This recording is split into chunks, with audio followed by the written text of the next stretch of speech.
Hello, everybody, and welcome to RML Week 2. We are here this week watching UOH, University of Houston versus DNA. And we are going to be getting into game here in just a second. This is the second week here. We saw a pretty good game last week out of Pug coming up against CMU. And that was actually pretty awesome, especially that final game there, seeing Pug come back from what looked like a defeat to close out the game there in like this 5-minute segment of really great team fights from them. So I'm looking to see if we can get some fantastic games here again this week. I'm your play-by-play caster Lombax Pieboy, and I'm joined by Rukter for color casting this week. How are you, buddy? Yeah, I am excellent, Lombax. Really looking forward to this game. As you said, Purdue University Gold versus Michigan. They had a fantastic game that really went the distance, and the split pushing coming out for CMU winning the day. But we're here for University of Houston versus DNA. University of Houston will be on the blue side, and the red side will be DNA. We are now in Champion Select, so the first few bans will be coming out. So going here lane by lane, we have Uchiha Scar in the top lane for University of Houston, Hero in the jungle, Popper's OP in the mid lane, a Teef coming in for the AD carry position, and Banshee's Rush coming in as the support for University of Houston. And Rukter on the red side. Yeah, they do have a little bit of time. Lane also has been playing a lot of Karma with Ignite, looking for that lane dominance in the early game, also going for that uncensored build, very popular, as we do see the Xayah banned away against University of Houston here. On the red side as well, I guess we have Suit Up Bro in the top lane, Khan Jungle.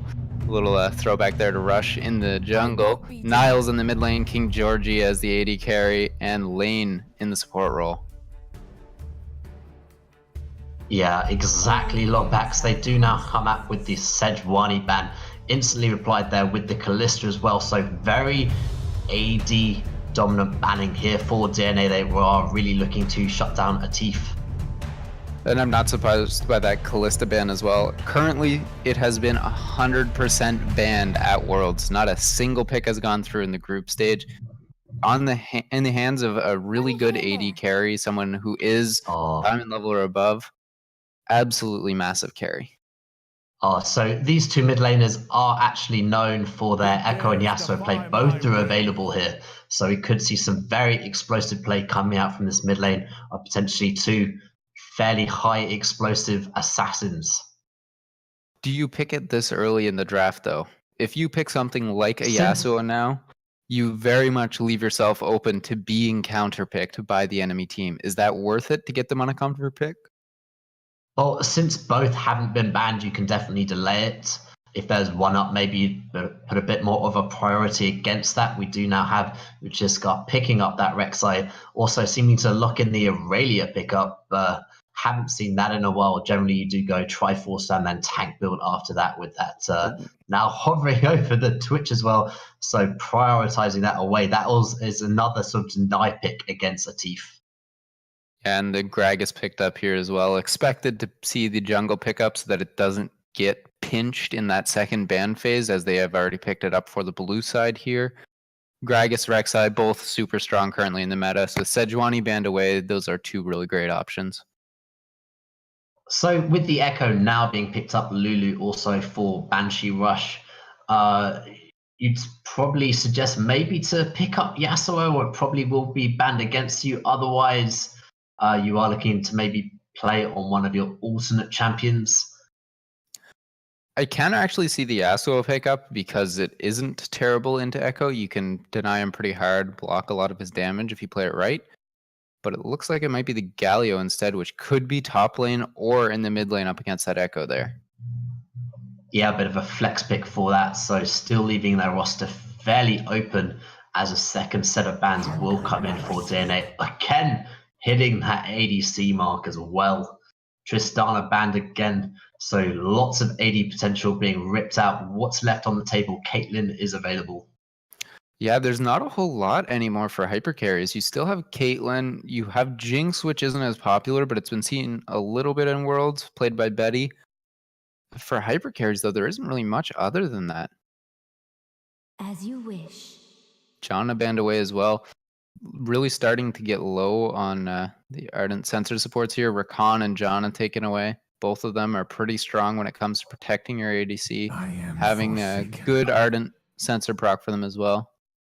Yeah, with those two banned away, actually, it sort of elevates the Lulu pick a little bit more. Maybe you're pushed onto more of an engaged champion, maybe like a Thresh, or we could see the Karma coming banned out as well. So this does put them in a little bit of a tricky situation. Maybe we'll see the Thresh come out on lane, as that is a champion that they do tend towards. That is potential. Another thing we've seen is Taric there, and it is picked up for DNA here. That has been a really strong pickup as well. With his passive and the way his heal works, anytime you get off those auto attacks, it resets your heal so you can use it instantly again and get another proc of the Ardent Sensor, which can be team-wide depending on how you're positioned. Yeah, so the Caitlyn coming out here for a Tief as well, and Maokai hovered over. They probably do need a bit of a hyper tank again, because Galio and Gragas certainly a heavy front line, and with that Cosmic Radiance of Taric that will be played by Lane, it will be difficult to shred through. You definitely need your own tankiness to allow Caitlyn to unload all the damage that she can do, particularly in the late game as you do scale up, having received her unbuff from that attack speed increase back up to 4% per level. With this last pick, we do see the Maokai there, but there's something that's still not banned away. If they do decide to flex that Galio, Trundle's open, which we saw smash Cho'Gath actually in Worlds. Plus, actually today we saw, oh, it's going to be the Yasuo instead. Never mind, forget everything I said. Yeah, well, we did mention this pickup, and we are very excited to cast this because this is two of their sort of favorite champions. They also play the other champion the opponent is playing, so they will know this matchup very well, know the extent, and being two melees in the mid lane means that it can have jungle pressure there. Gragas and Maokai both have very accessible CC to lock both of these down. They will have to be wary with wards and vision. I believe that's actually Rek'Sai jungle. I think they might be in the wrong order there if Hero's taking the Maokai top lane. Or they're role swapping, maybe? I'm not sure. Oh, maybe they are role swapping. I think they are holding on to that smite for Uchiha, who is traditionally a top laner. They do say that they rotate a little bit, as Uchiha does prefer these more carry type champions, and if they felt like they needed a bit more of a tank, maybe Hero is the man for that. Does this affect your gameplay in-game, though? If you're repeatedly switching roles like this, do you A, have good enough synergy with your jungle mid or any of your other lanes to be able to pull this off against a team that's playing comfort picks like the Yasuo, things like that? I'd say that jungle is a fairly unique position on the map. Say if you're rotating between solo laners of top and mid lane, you can potentially have a little bit of leeway there, but jungle is a very unique play style, having all the nuances at this high-end level of this sort of Diamond 1. Also, we have a couple of masters in this league as well now. Popper's OP just made master only a couple of weeks back. So congratulations to him. I mean, this is an amazing lineup we have for you guys. So at this high-end level, it can really be the matter of knowing your role inside and out. And as you say, flexing it a little bit can work in solo queue. But when you get to this team fight environment where all of the decisions have to be on point and very crisp and organized together, it can be a detriment to your team to have to swap roles. Yeah, exactly. We do actually see heal barrier on, I believe, both sides here. It is a little bit cut off on the right from the client bug there, but it is heal barrier for both bottom lanes, I believe. And Twitch here is going to be matching up against that Caitlyn and Lulu, which is going to be a really, really heavy poke lane and make it hard for this Twitch to scale up and get the items he needs to carry. How do you get this Twitch out of the laning phase? It will be a little bit difficult, actually, to get him out of the laning phase. A lot of heavy harassment can come down by that Caitlyn Lulu, and having that long-range stun, actually, although telegraphed on the Taric, you can potentially bully away a little bit. Caitlyn with that long range, though, it will be very difficult for King Georgie. I expect them to be tucked up under their turret. We'll need to ward away with that, and kind jungle on that Gragas will certainly need to tend toward this bottom side. We'll see who has the mid lane pressure again against that Yasuo or Echo, as roams could come down from them. I believe both mid laners have actually opted for teleport as well, so that means there's going to be 4 teleports plus the Galio ultimate, meaning that we could see a lot of cross-map plays and heavy focus into this bottom lane, which are going to be these super strong scaling carries for their teams. There's going to have to be a lot of good vision play from both teams to set up for these fights as they come, and based on the dragons as well, could happen sooner than some of the teams might want. Yeah, in terms of build path as well for University of Houston, they do have the main carries being AD. There is a little bit of armor pen shred when you do use that ultimate of Yasuo, but you just might see a little bit of MR picked up, but generally they will be stacking the armor as they don't have to worry too much against the Galio, who will probably be going tank for the team, and also the Gragas, but a nice balance for DNA regardless, having that AP heavy top part of the map. And we are getting into game here now. Everybody leave your predictions in the chat. Rukter, I'd like to hear from you. Who are you going to give it to for this game? Who do you think is going to walk away with the first victory of this best of 3? DNA? UOH? Who's going to be? Oh, that is a tough one. I think I'd probably give it over to DNA. I think that Twitch has the potential to carry, particularly in the later game stages, more than the Caitlyn. Positioning will be key. It's only whether or not the Lulu and the Caitlyn, the Tifa Banshee rush can really shut down the farm in the early game. If Caitlyn can actually get that lead and sustain it throughout the game, you can really shred through the backline as well. All right, and I forgot to mention this to Volty, but we're going to have to pause just quickly here at the start of the game to make sure that we're not playing on the live setting, as I know we were having some issues with lag both last week and during in-houses. So just as the game starts, just pause it for a second.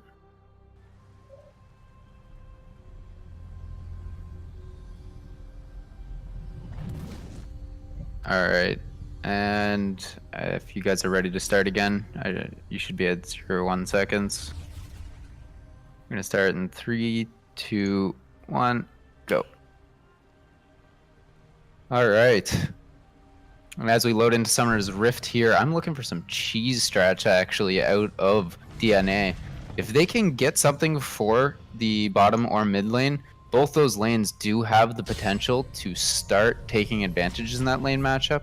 The Taric has some super good engage, especially as he gets to level 6 with that ultimate giving him the invulnerability and giving Twitch the ability to just stand there and fire off the spray and pray.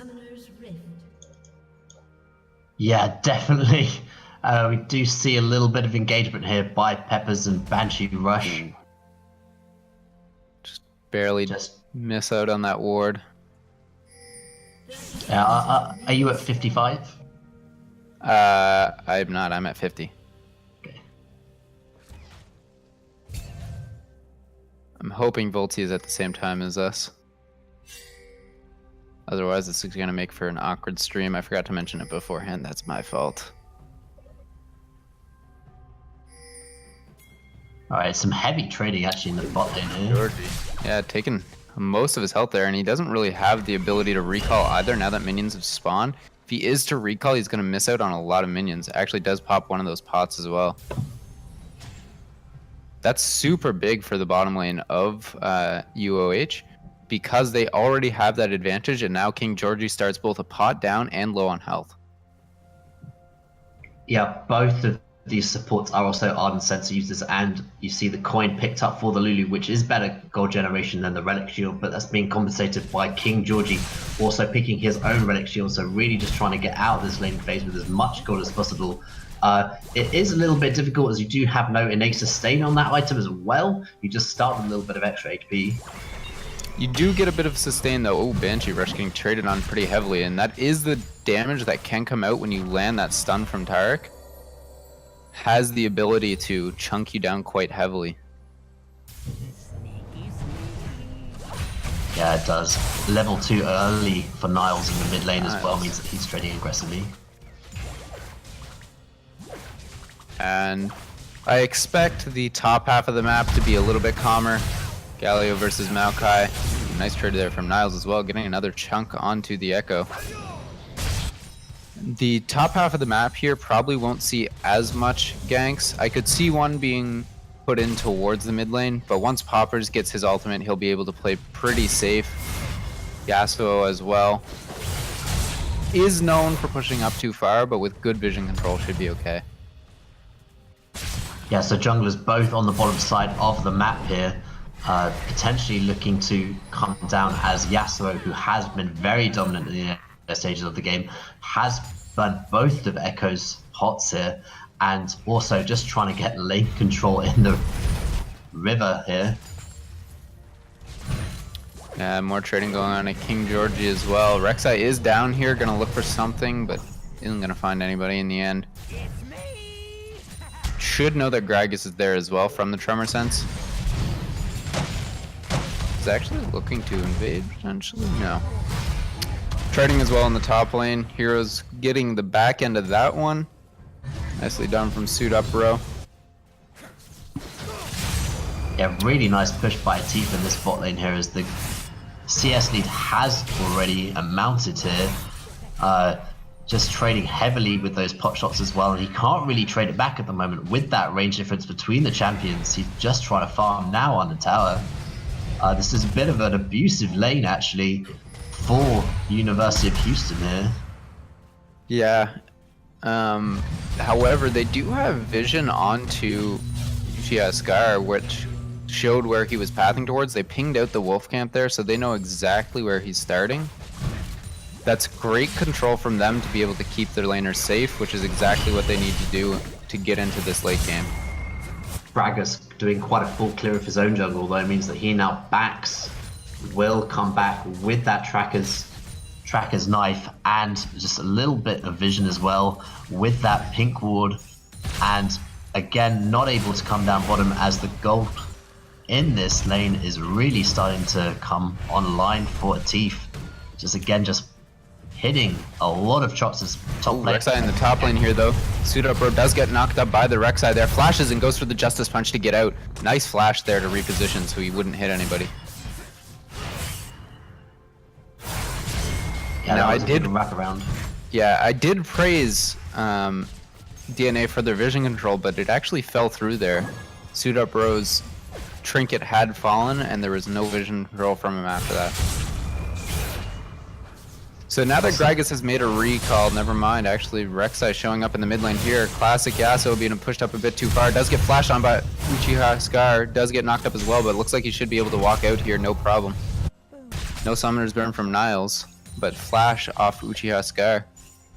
Yeah, Niles playing this very well. No mana for Poppers, as Poppers probably has to recall here. And Niles has a substantial CS lead in this mid as he has been bullying out the Echo early, so certainly does know this matchup. Khan Jungle as well, getting a nice steal on the Raptor camp there. Now that you have recalled as Khan Jungle, you have your first item here for Gragas, and you're so far ahead of Uchiha Scar, where do you look to put pressure on the map? Well, I think potentially you want to keep shutting down this Twitch in the bot lane. So the focus will be around this mid and bot side of the map. As you said, Galio and Maokai, not a massive advantage of getting either one ahead, as they probably won't be able to solo kill or deny a lot of experience. TPs have been blown in that top lane to get back to lane. One getting that Glacial Shroud, and the other just getting Merc Treads actually, just to have that mobility. Yeah, the reduced CC duration as well does help against that taunt from Galio. Tiamat is also first item here for Uchiha Scar. Is that something you were looking to see out of him on this Rek'Sai? Certainly quite good early on in the game, just able to wave clear very rapidly and cut that jungle time. He is now looking just to set up vision in the bot part of the map there as he's taking the Scuttle Crab. So he is trying to control this for the bot lane of the Caitlyn and the Lulu to ensure that that pressure comes through from the Caitlyn. Now come back to lane with that CS lead. A Cull matched against his BF means that they're in even more increasing deficit here. Suit up, bro. Taking a little bit too much on that trade there as well. Extra tower shot at the end there. We do see Gragas actually invading as well. He's going to find both the Gromp and Wolf Camp, which is a pretty big takeaway from Tiamat Rek'Sai. Oh, Niall's actually going in with the ultimate onto Poppers. Camera does swap away from me, so it doesn't look like anything else will happen there. Just a little bit of trading again. Poppers has now actually managed to close that gap as he's got some levels into his Time Winder. He's just able to clear the wave a little bit better now and play a little bit safer against that. But in the bot lane again, 66 to 50 CS here. The Cull is slowly stacking up though. Twitch isn't getting completely shut down, so this is nice of him. They're certainly giving up a lot of pressure as Gragas is coming into the mid lane. Yeah, Poppers does look for the stun there though. I get swapped back to the bottom lane with the fight as Poppers does seem to be able to get away without any issues there. Yeah, Rek'Sai also available for this if they do push in. Yeah, they are trying to take away more camps, it looks like, actually stealing that Raptor camp as well, putting Rek'Sai pretty far behind here. They both are level 6, so it might not matter as much at this point now that both have access to their ultimate. Yeah, but you buy that Tiamat to try and wave clear your jungle, and when Gragas takes the top side, Rek'Sai then goes top, realizes that's gone, and then Gragas has gone to the bot side and taken yet another camp. It really makes that item a little bit less useful. Yeah. Now Gragas has complete access to his own jungle, which is all available to him. Exactly, that's the huge advantage here for him as well. He didn't just take away a few camps out of Rek'Sai's jungle, he now has his entire jungle to clear as well.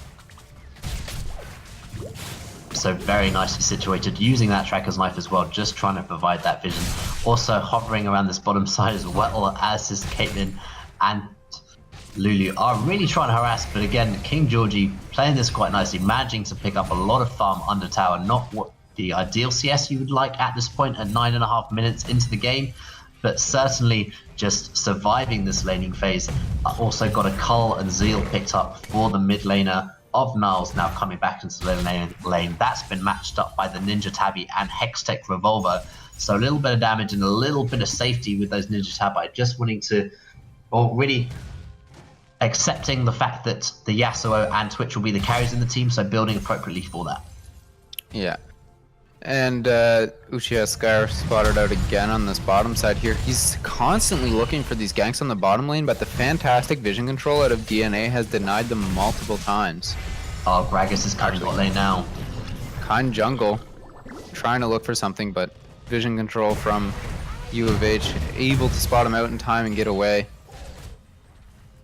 Rek'Sai's here as well if they do want to look for a fight in the end. But it looks like nothing will happen. Yeah, kind jungle just coming down through the river there, but Rift Scuttle and also a ward in that side bush means that a lot of safety for Atif, and Banshee Rush in means that they can just accelerate this gold lead even more as Caitlyn is now cresting that high CS mark of 94, 10.5 minutes into the game. Was this gank just to attempt to get a good recall time for the bottom lane? Because it looked like everybody was recalling. They can't recall because they'll lose the tower. Tower's already down to a third health. Well, stun does land onto both of them though, but nothing gonna come of it, just push them off the tower. I think the attempt might have been though to give them time to recall, because everybody had started their recalls there, but was stopped by the Caitlyn and Lulu. Yeah, I mean, just Piltover keeps making this wave down and then just accelerating that into the tower now. Just trying to get some pot shots onto the Twitch, onto the tower whenever Atif can. Really just putting a lot of pressure into this bot lane. I feel that Rek'Sai maybe could come down if there was a full wave and try and just consolidate at least onto that tower. At this point though, do you just give up this bottom tower, swap your bot lane up to the top side for DNA, and then try and trade the towers there? The downside to that obviously is that you then give up the dragon pressure so you'd have to trade that Ocean available onto the Rift Herald, and also because the bot lane tower is lower, you definitely lose that first brick of that bonus gold, and just have a slower tempo pace, so you'd really be behind the curve on that.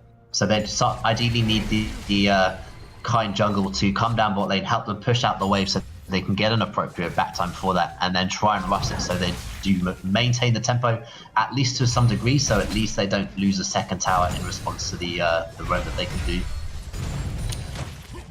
Pretty slow early game going on so far at this point. Looks like Kind Jungle's actually trying to take that dragon on his own, but should be spotted out by the Tremor Sense there from Rek'Sai. Trading in the bottom lane as well. Banshee's Russ and King Georgie both quite low. Heal comes out from Taric, brings Georgie back up to half health. It looks like that dragon was actually secured as well by Kind Jungle. Yeah, that was actually a very nice take, and the vision lapsing just for a moment there on the bot side of the map, and Uchiha not able to respond to that in time. Did try and contest for it, but was just a little bit too late. Hero now with that passive actually just managing to bully a little bit onto the Galio. Yeah, just gonna use the tunnel to get out of there. Oh, nice play from Niles.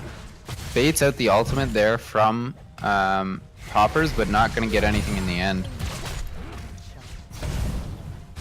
Does burn the flash in the end though. Aggression from this bot lane now onto a Tifa and Banshee's rush.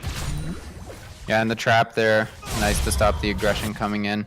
They are going to try and push onto this mid tower. Maokai's hanging around though, and this is a teleport from Poppers. They might look for a fight. No, they're just going to back away.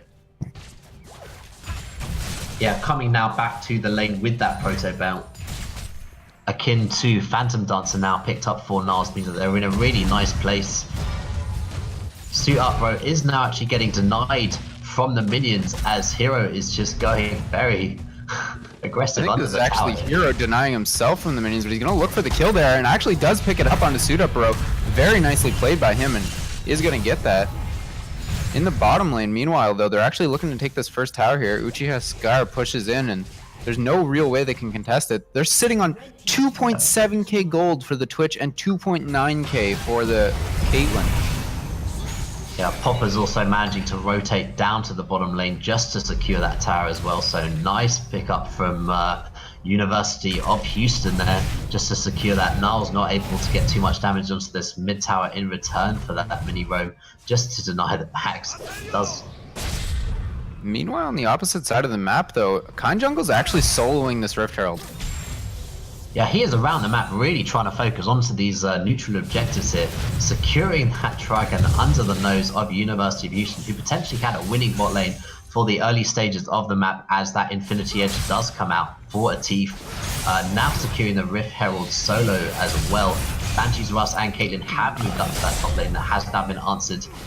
The pressure in the mid lane. Niles is potentially going to get dived on. Does manage to get out in time, though.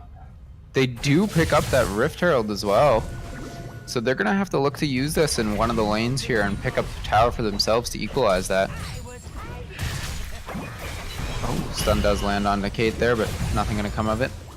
All things considered, whoa, lane taking a lot on the backside. Yeah. All things considered, though, this bottom lane is only down 20 CS, and if we look at it, it's actually only 500 gold that the Twitch is off from the Caitlyn. Yeah, also only about 15 CS onto the Cull, so he is actually surviving, as you said, on this Twitch. So this is the nice sort of area for DNA. This is what I was sort of hoping for in the Champ Select, the fact that the Twitch wouldn't totally be shut down and out of the game. He is certainly a presence now. And when that Cull does complete, he can finish that Zeal item potentially into Runan's Hurricane, as that generally is the build that Twitch will go. That will be a really nice power spike for him. As well to note that the Keystone Masteries are a little bit different here as well, as we do have Warlord's Bloodlust to the further of the Twitch, so potentially further a little bit more impactful in the later stages of the game with that more damage output, which can get to that backline, deal that damage. Whereas Warlord's used here in the mid lane though. They do grab that turret as well. Actually, ultimate out from King Georgie here in the top lane. Lulu used the ultimate just to save herself. Spray and pray coming in strong here for Georgie, just about taking out both of them. Wow, that was a lot of damage out of a bot lane that we thought was behind. Yeah, that is also having the usefulness of a combat ultimate there by the Twitch. Spray and pray, very effective. Obviously, Ace in the hole, you have to channel. That's not worth it, especially when spray and pray is happening. TP in the top. Nice flash there from Atif to get out from Kind Jungle's explosive cask. They are going to try and collapse here. Maokai actually uses those roots there to try and lock them down, but the ultimate out of Taric is going to buy them a little bit of time. Cosmic Radiant's down on everybody. They're just going to look to back off here as this is a party here in the top lane. And they do manage to save that turret. Yeah, when the bottom will rotate to the top, the party moves from the bottom lane up to the top lane. Kind Jungle also potentially getting caught out in the river. Yeah, Kind Jungle is a little bit caught here, but should be able to make it out as Niles comes in. Uchiha getting pushed onto by Niles. Ultimate in from Niles actually onto Popper's OP. Does get rooted up by Hero though, and is going to try and back out. This is a 2v4 here. Nobody's really here to help them, and Kind Jungle does end up falling.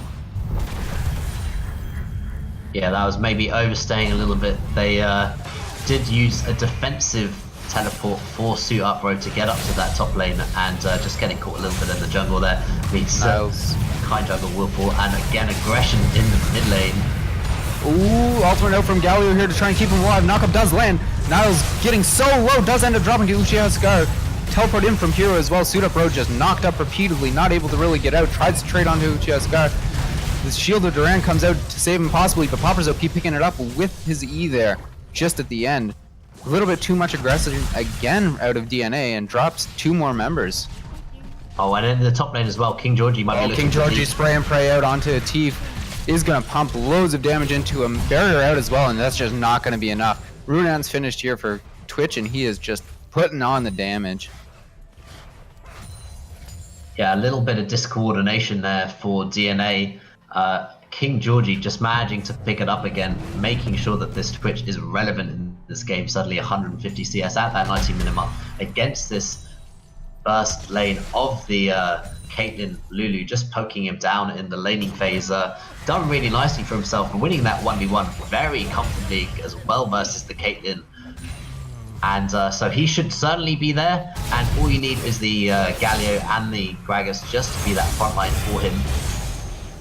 Checking back in onto that gold as well. Now that he's completed the call, he's actually up 700 gold on the Caitlyn as Niles gets traded on pretty heavily by Poppers here. Ultimate back in from Poppers does get him close to Niles again. Windwall blocks the Time Winder, but is going to get dashed onto again. Ultimate from Lulu to save Poppers and knocks Yasuo up into the kill. They do trade Dragon for this though. Yeah, that'll be the Cloud Drake going over to DNA, but they do seem to be a little bit disconnected here with ensuring that they are all grouped up and being aware of all of these roams that are happening around this mid lane and top river. Trying to find the mid turret as well. The really nice vision control from DNA isn't there quite as much anymore. Oh, explosive cask out actually does end up missing everybody. Teef just trading on the Pseudobro, has to Justice Punch out. Nothing gonna come of this. Niles about to spawn back. With just 500 health on this mid lane tower, means that University of Houston, that is their next target, as bot lane tower has fallen. Also top has only a third health left on it, so certainly objectives available to them. King Georgie may be looking for a collapse in the mid onto Atif. Atif knows he's here though. Stun trying to come out, does just miss. Spray and pray going on to Banshee Brush is gonna drop. Didn't quite have the ultimate there, but just couldn't get out in time. No summoners available either. Yeah, nice wraparound by them. Actually saw that little interaction of having King Georgie being able to just come out of vision there with the Taric stun as well. That is a really nice mechanic to see, and trying to utilize that to its fullest ability. And Niles pushing here in the bottom lane. There's nobody to respond to him. They do have teleport up on Poppers, but he's walking his way down. Yeah, he might be able Niles to pick this up. Take this fairly comfortably as Popper's OP not able to respond in time. Parallel Convergence just looking for a little bit of a trade, but Niles doesn't want any part of that. He'll just reset and farm the wave. With the 2 teleports for both teams here, do you look to transition into this 1-3-1 at this point, or do you go for like a 4-1? What's the strategy here? I think certainly Niles seems quite comfortable, and I feel could potentially, even though he is 0-2, win this duel in the bot lane as we are now about to see it. Now the trade back, pretty even on both sides. The wind wall out just a little bit too late to block that time winder. Yeah, Hoppers doesn't really want any part of the fight, as he's the one who decides to back off from that. We do have Blade of the Rune King almost finished for Niles in the mid lane. That would be a really nice power spike for him. That's when the split push can really come out from him. And the Tief was just barely tickling Suit Up Bro there. A little bit worrisome considering there's no actual armor item for Suit Up Bro yet. Yeah, Spectral Cowl for him and the Merc Tread boots mean that Caitlyn can shred him very quickly as well. Gragas building that armor with that chain vest in his inventory, and also the Ninja Tabi, so Gragas certainly building up that armor in respect for this Caitlyn, who has farmed well, hasn't been a part of the kills, as it's been a little bit of sloppy play for DNA in the top side of the river early on. They seem to have held their ground a little bit now, just correcting their mistakes, staying groups, playing a little bit of this ARAM style in the mid lane, as the tower for University of Houston has fallen, said 500 damage onto the tower for DNA. That is what they're sort of like looking to open up the map. Once both of these objectives do fall, or a fight happens, then the Baron, they can rotate to that very quickly. We are now 23 minutes into the game. We do now have a Knight's Vow. Yeah, that's an early Knight's Vow out of Uchiha Scar, really putting importance on keeping this Caitlyn alive for these team fights, recognizing that she's their big consistent damage. Stun on from lane though. Stacked up Q from Niles isn't going to find anybody with knock up as Banshee Rush flashes out. Uchiha Scar though does drop low as Cosmic Radiance saves them. Goes back in with the ultimate. Wild Growth going to save them. The ultimate in from Galio though gets loads of knockups here for the Yasuo. Does land his ultimate onto two of them. Popper's ulting back in though and going to drop King Georgie. They're out an ADC here, but Atif's super low. Hero going to drop as well, and this is a 4 for 3 for DNA. Exactly what they want. Yeah, that Cosmic Radiance was impeccable. Really kept Georgie in the fight with that spray and pray. That's a really nice interaction as well coming out from them, and it just took too long and they had to overcommit to kill the AD carry on King Georgie. Means that they win the fight. Now they're going over to Baron, only the bot lane alive, as they've had to back away, and I don't think they're able to contest this as they are also low. This will be a Baron going over for DNA 25 minutes into the game. Also very close goal lead. This will springboard it a little bit over to DNA as they'll try to reset the map. Caitlyn and Lulu not also able to collect the mid lane tower as well. Just resets the map, meaning that DA can come back anew. We do now have Infinity Edge and another Zeal item, so almost have that triple crit threat onto this Twitch. Now 3, 1, and 2 on him. He is certainly ready to go for these team fights. We'll very soon have we have the Ardent Sensor finished. We'll very soon have the Locket of the Iron Solari picked up for lane here, so more protection coming out. We do now have Knight's Vow finished onto Kind Jungle, as that has been placed, I think, on the Twitch, or I don't think it's been marked yet on him. No, I don't believe so. Spray and Pray out though, gonna absolutely melt a Tief and Banshee Rush. They didn't even stand a chance. The Wild Growth comes in, but I didn't see it really affect the Tief's health bar. That happened very, very quickly. I mean, that is pressure now in the mid lane. They do have the towers falling down for DNA. They have the minions as well. They're now pushing into this inhibitor tower. 26 minutes in, they've really opened the map with that pickup on the Twitch. Just massive spray and pray damage onto the back line, and they just didn't have the Maokai in there to stop it, or Uchiha Scar any sort of CC available to lock down the Twitch there. They don't just get the tier 2 tower here, they get the tier 2, they get the inhib tower and the inhib, plus a tower on the top side. And Suit Up Bro is still pushing on the bottom side and might grab this tower here. Actually, probably not, I didn't see a health of it. Probably too high for him to take against the Caitlyn. Yeah, no AD items on him, as he has gone for the Gargoyle Stoneplate, so I don't think he'll be getting that bottom tower anytime soon. But Dragon number 3 picked up for DNA here as they pick up their second Cloud Drake of the game. Yasuo also now in the side lane. He does have TP available if he needs to get out but just picking up this farm in the side waves does now have that Blade of the Ruined King finished. Also that Quicksilver Sash, if that CC does come down to him, maybe the Whimsy or any sort of like route from that Maokai. So he certainly can now start split pushing against the AP champions of Echo or Maokai, picking up a little bit of MR with that item as well. Yeah, it does finish off his 100% crit as well, now going towards that IE.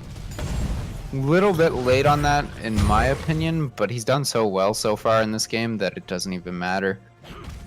I think that picking up that QSS early is very helpful. That little bit of MR as well means that he won't get one shot by the Echo, and will just help him survive against the Maokai with that Blade of the Ruined King as well. He definitely isn't going to die versus that champion.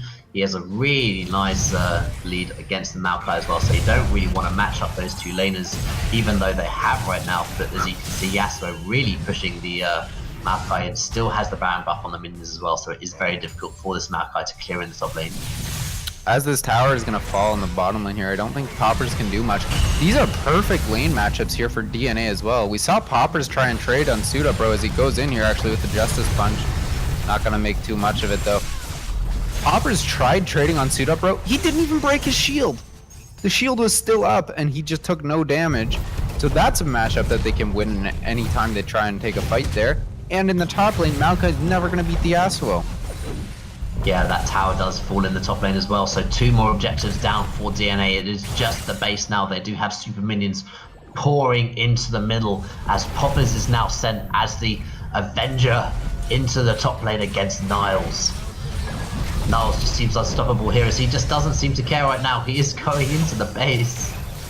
Yeah, Popper's taking loads of damage on the backside of that. There's no real response at this point. If you are UOH, how do you come back in this game? How do you...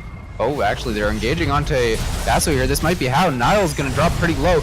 The ultimate out from Galio, though. Grand Entrance does give him the knock-up onto Maokai. He is going to try and go in, just barely surviving the shields from Tarek, and Cosmic Radiance does land in the end. Uchiha Scar dropping super low, ults in, and is going to end up falling in the end.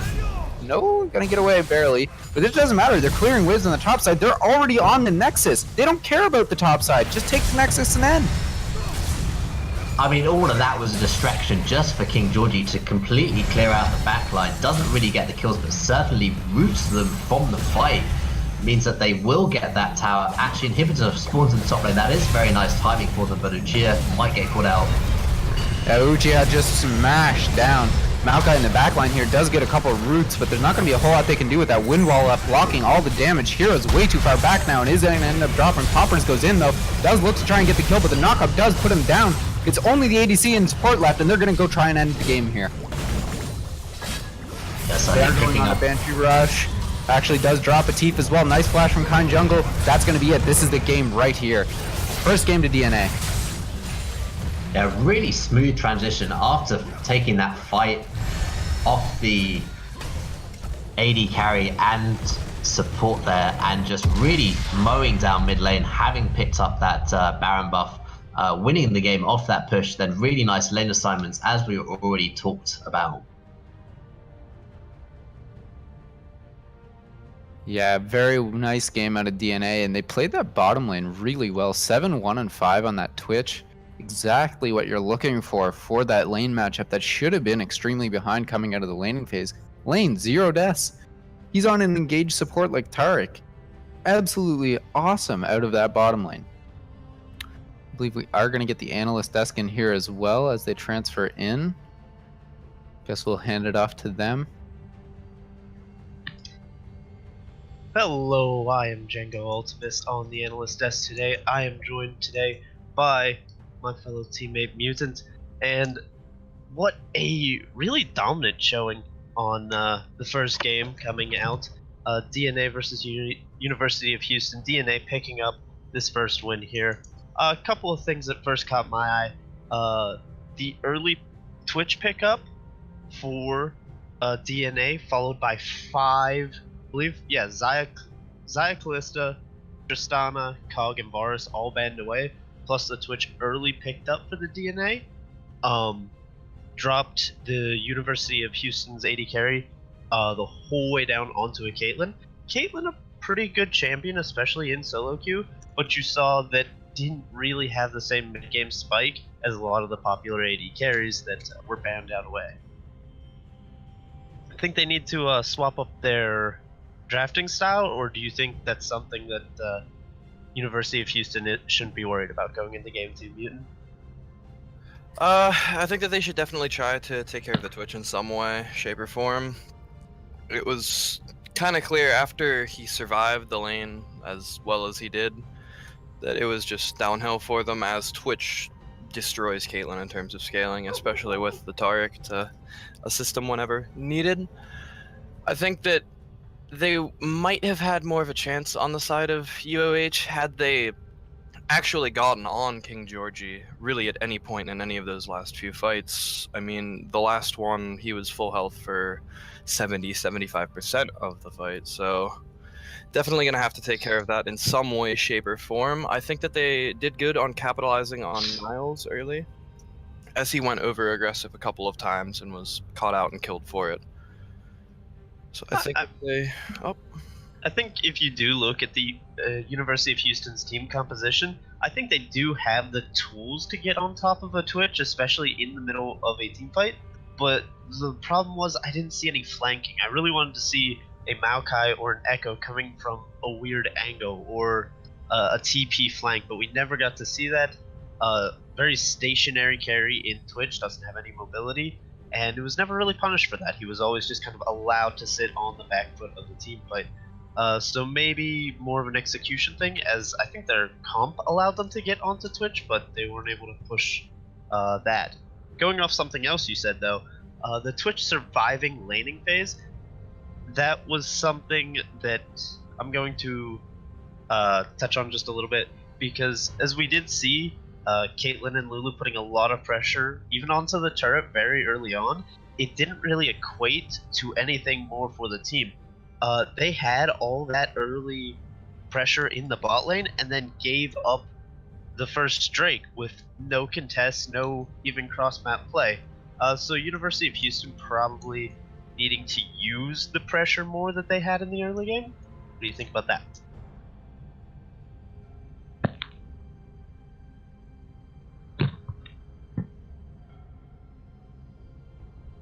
Mutant, you're on push to talk, I think. Yes, I am. Thank you for There that. you go. I would have went the whole time without that. Okay, so I think that it would have been nice to see kind of some form of dive coming out from Rek'Sai, Caitlyn, Lulu early game to maybe secure a first turret a little bit faster and get some drag pressure, get general bot side presence taken care of. I think they did really well mid lane, but they couldn't translate it really into anything in terms of roams or. And I thought that they were doing all right as they were getting catches mid lane, but then it just stopped happening, and from there the Twitch just rolled over them. Yeah, definitely. There was another key point in the early game. I saw they blew a Galio flash up in the top lane. Rek'Sai made actually two really good early game ganks.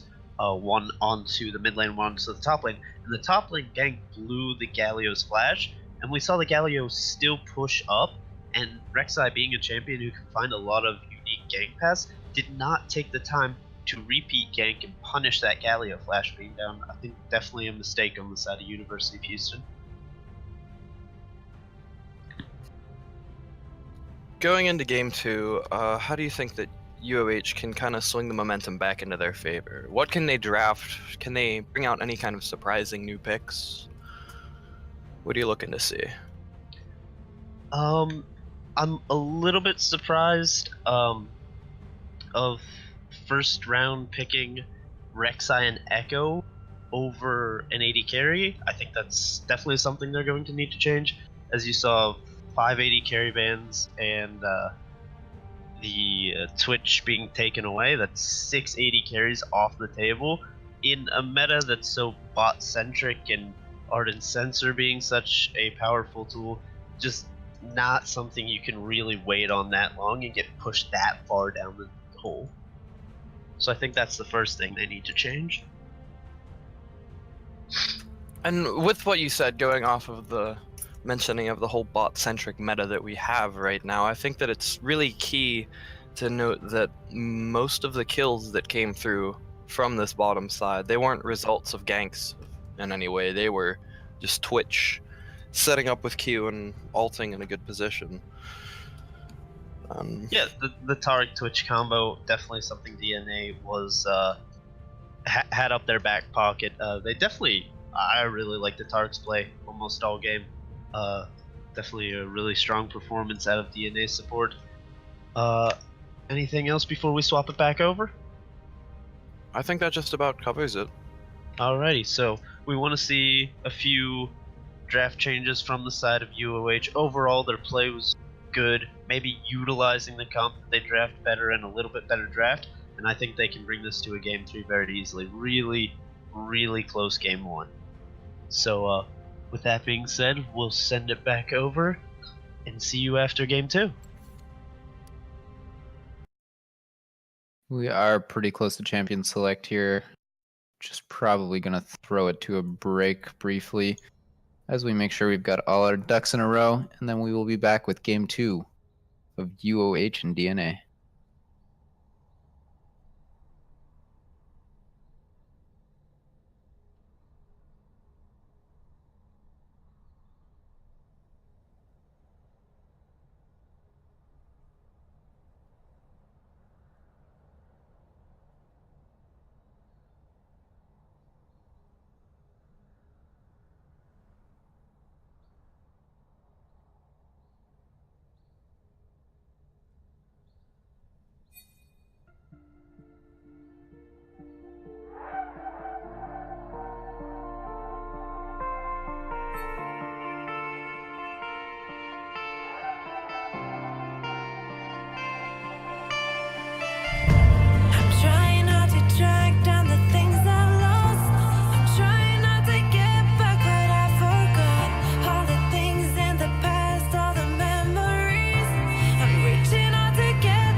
All right, and we are just about to get back into Champion Select here for Game 2 of DNA versus UOH.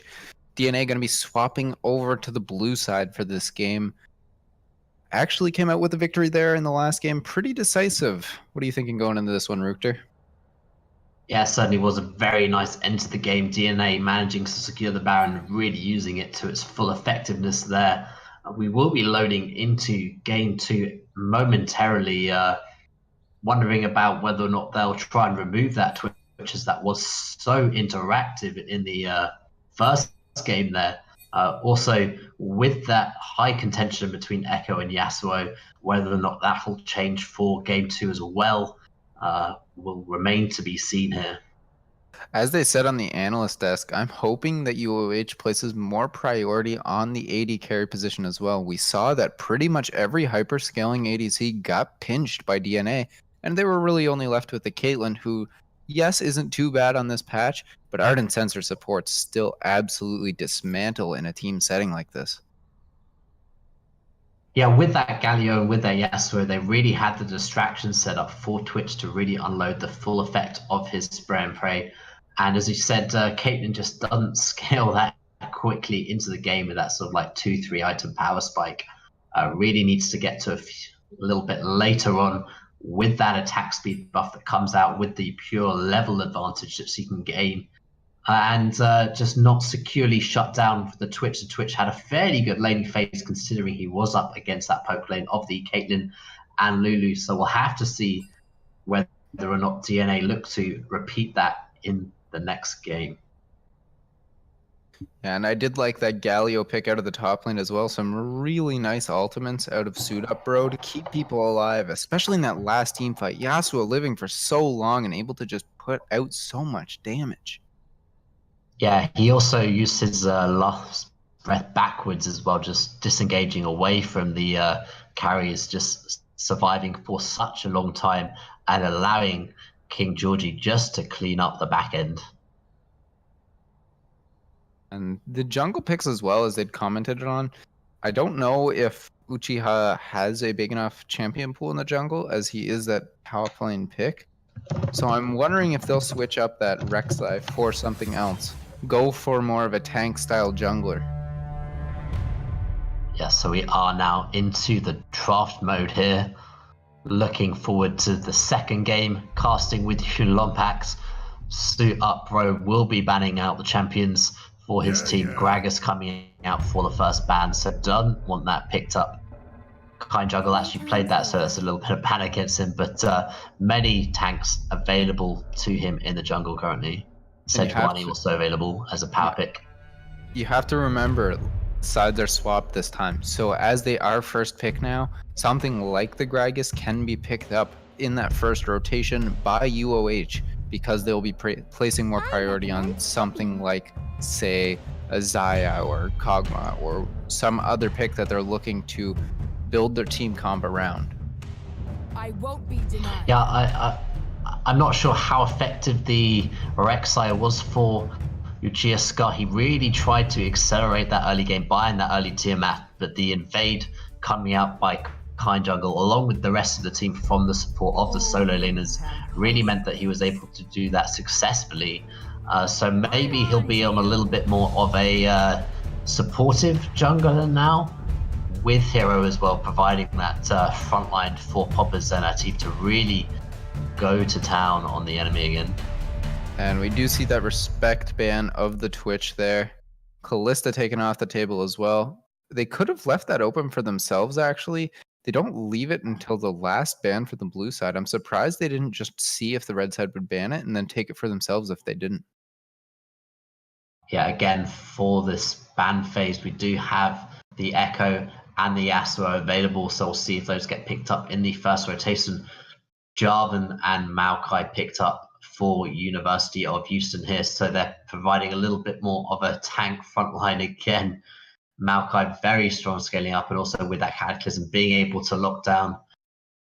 Graves picked up in reply to that, though. That's an interesting champion. Can snowball very heavily, also looking to farm in the early stages of the game, really hit those power spikes with the items, getting that Death Dance in there, also that Phantom Dancer, just so he's able to trade aggressively into tanks and backline alike. And that Kassadin as well, really showing that they are looking to scale up. The Xayah, fantastic late game damage. Kassadin, fantastic late game damage. Graves, an absolute monster against a tank like Maokai in the later stages of the game. This is looking like a scary comp from them. This is interesting, though. They picked up the Kassadin, and we now see the Echo, which would have been played by Niles. So a little bit of an interesting ban there. Maybe they feel that Kassadin will be in the top lane. Is that currently meta at Worlds? I don't think so. I've never seen it in any of the Worlds matches, but I could potentially see reason for it to be played against something like the Maokai. We saw a Nasus earlier today, Longzhu against Fnatic, spoilers. The Nasus absolutely dumpstered because Maokai's lane pressure was so little that that Nasus was just able to farm up against the Maokai, get to that point where he was pretty much unstoppable and just take control of the game. Yeah, I do remember quite some seasons ago, Vizichapsi really liking that as a bit of a sort of anti-pick against these tank top laners that are coming out in the meta now. So a little bit of a counter pick to that. And again, you can just go to town on the towers with that Empower Q, and the tank jungler, he builds the resistances, but Nasus isn't focusing on the resistances, he's focusing on the objectives. Not going to be picked up, though, as we do have the last few pickups here. Atif will be on that Tristana, so that hyper carry later scaling with that attack speed steroid, and also just scaling attack range as well. Picked up on the Janna, so that will be a very safe bot lane potentially. Difficult to gank for the Graves. Karma also being picked up for lane. He does like playing this champion, also plays it in solo queue, generally with Ignite, so going a little bit for the safer lane of that heal, maybe a little bit of respect against the engage potential that can come out of Jarvan and Orianna. Just want a little bit more defense for that, so not trying to look to trade aggressively in the lane, but they can certainly deny CS as the cooldown on Janna's shield is very high in the early stage of the game. You do need some levels onto that ability just to get it to a nice place in the lane where you can just shield and trade with the damage. So definitely opportunity for Karma to play aggressive and try and deny CS for the Tristana. These are very different team comps coming out here as well. UOH drafting this very heavy teamfight team. You have the Maokai and Jarvan for heavy engage, the Orianna with that massive shockwave ultimate, Tristana for the consistent late game damage, and Janna to keep her safe. Whereas on the other side, you have this pretty skirmishy comp coming out of DNA here with the Galio and Graves, Kassadin as well. There's no real hard engage from them other than Galio landing a lucky Justice Punch or something. I mean, this is definitely going to be a bit of a 3-1-1 situation. Kassadin can certainly push on the side lanes. Graves, as well in his own right, can potentially be one of those split pushers as well. Xayah and Karma can certainly disengage the fight when they want to, and they can speed up and potentially root. So they do have a little bit of CC on that bottom lane, and Galio can just follow up wherever he's needed around the map. 2 teleports for them as well, so Niles can be very, very mobile around the map. I'd expect them to split up and try and not fight this full-on team fight, as you say. University of Houston really looking to go all in on this team. Cataclysm into Shockwave can be devastating to potentially Xayah lane and Niles. Yeah, the one thing that I really do like about DNA's comp, though, is when they do start to get advantages with that Kassadin and Galio, if they can start picking off people, they have the Hero's Entrance to follow up on Kassadin, who can go in pretty deep to try and pick off somebody like the Tristana or Orianna. They have the ability to snowball this game. Exactly. Tristana is a very safe AD carry, and with the Monsoon as well. That's like 2 knockbacks with Buster Shot and the Monsoon. So difficult to engage onto that. But I do like the comp coming out of DNA. This will be a very interesting team fight coming out, as both teams have a very clear directive here. DNA will want to split push, and University of Houston will want to just group up and try and fight. In order to do that, though, they need lane pressure. They need a little bit of lane dominance coming out, particularly from the Orianna trying to shut down the Kassadin. Kassadin is now a strong laner, as you can go that corrupting potion in the early game as well, and then back maybe for a Durin's Ring, start scaling up into that Rod of Ages as well, so you get that tankiness and sustain a lane. So Kassadin's early game, not quite as bad as it used to be, but he can certainly try and disturb that lane so Orianna, Popper's OP can have that roam to match the Kassadin in the late stages of the game. They really want to try and get advantages against the split pushing team, as soon as they get an advantage on DNA, they can really set up this split push and work it to their advantage. I'd like to see some invades from this Graves in the early game as well. Jarvan has a pretty low health first clear, so he can really abuse that with Graves' ability to stay healthy, knock back the camps. He can get in there, bother the Jarvan a bit, put him a little bit on the back foot. They can maybe get some more advantages across the map just by having their jungler or the enemy jungle behind.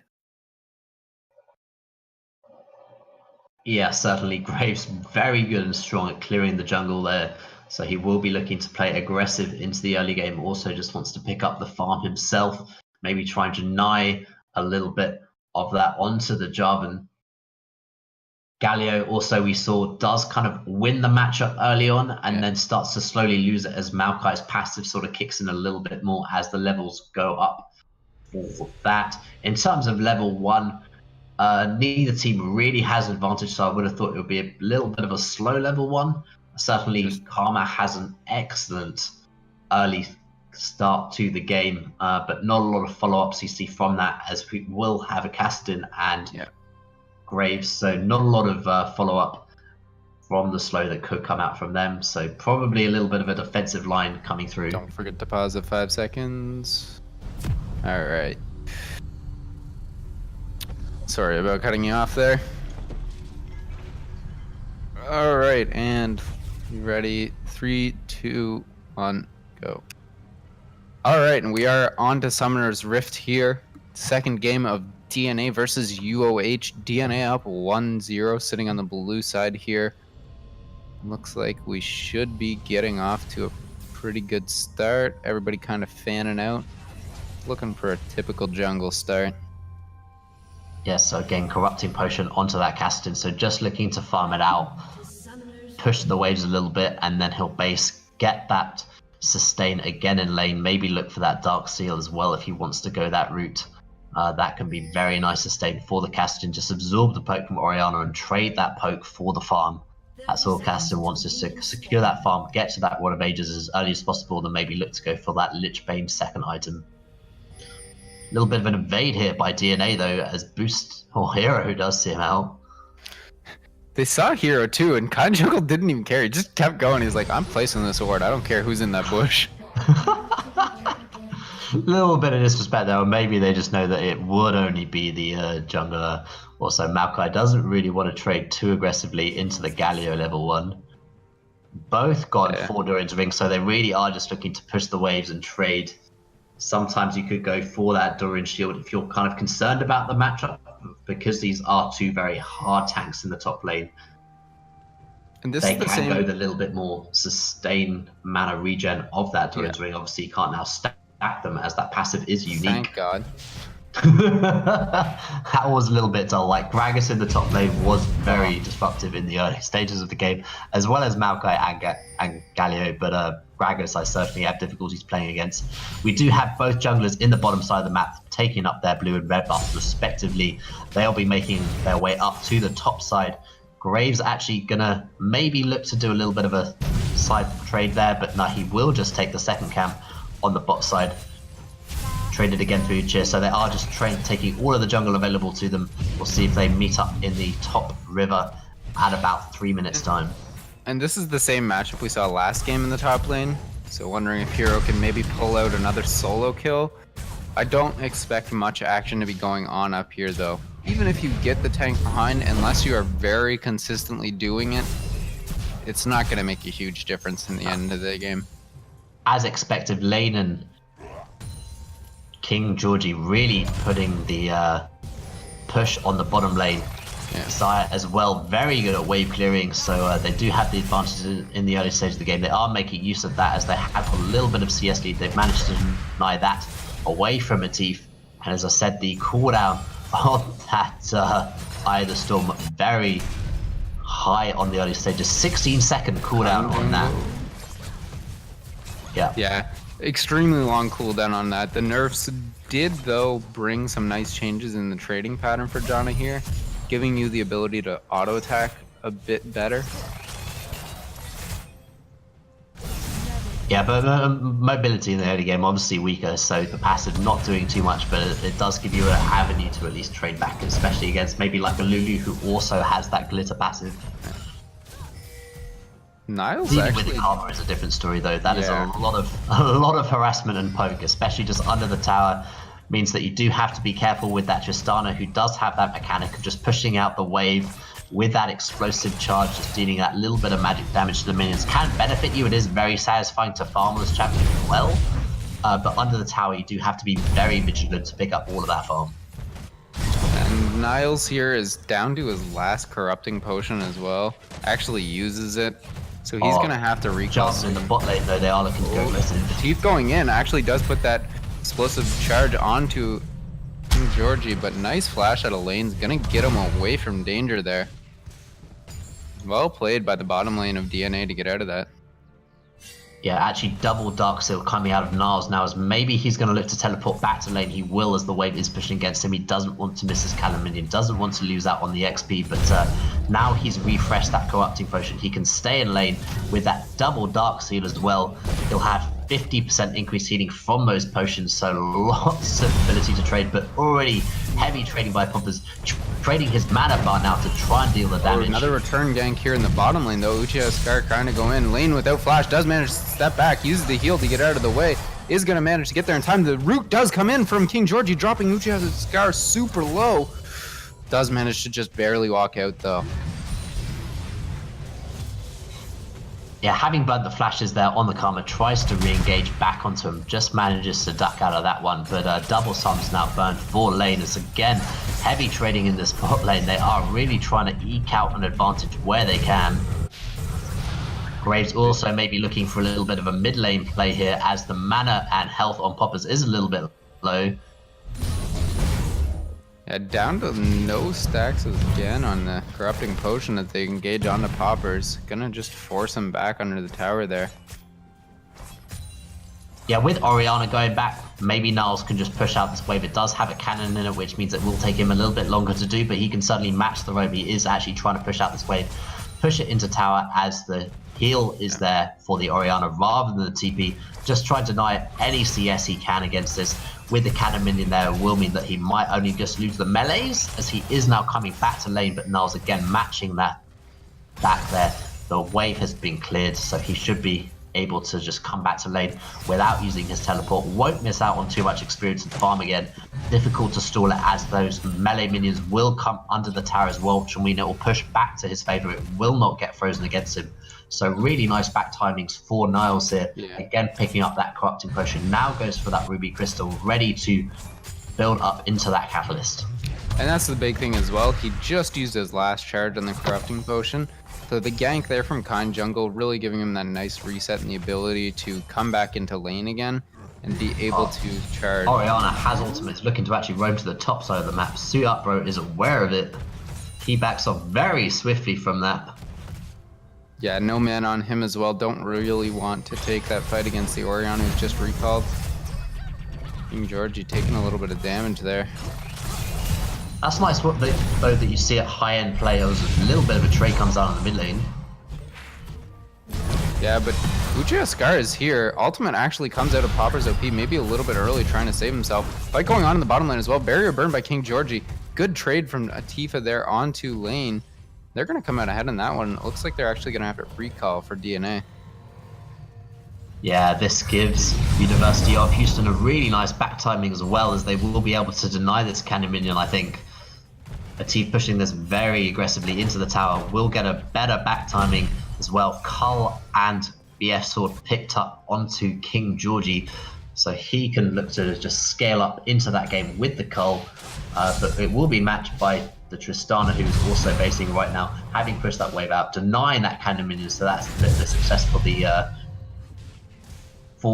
the Tristana. And the Janna certainly doing well, picks up some couple of daggers as well, going back to lane.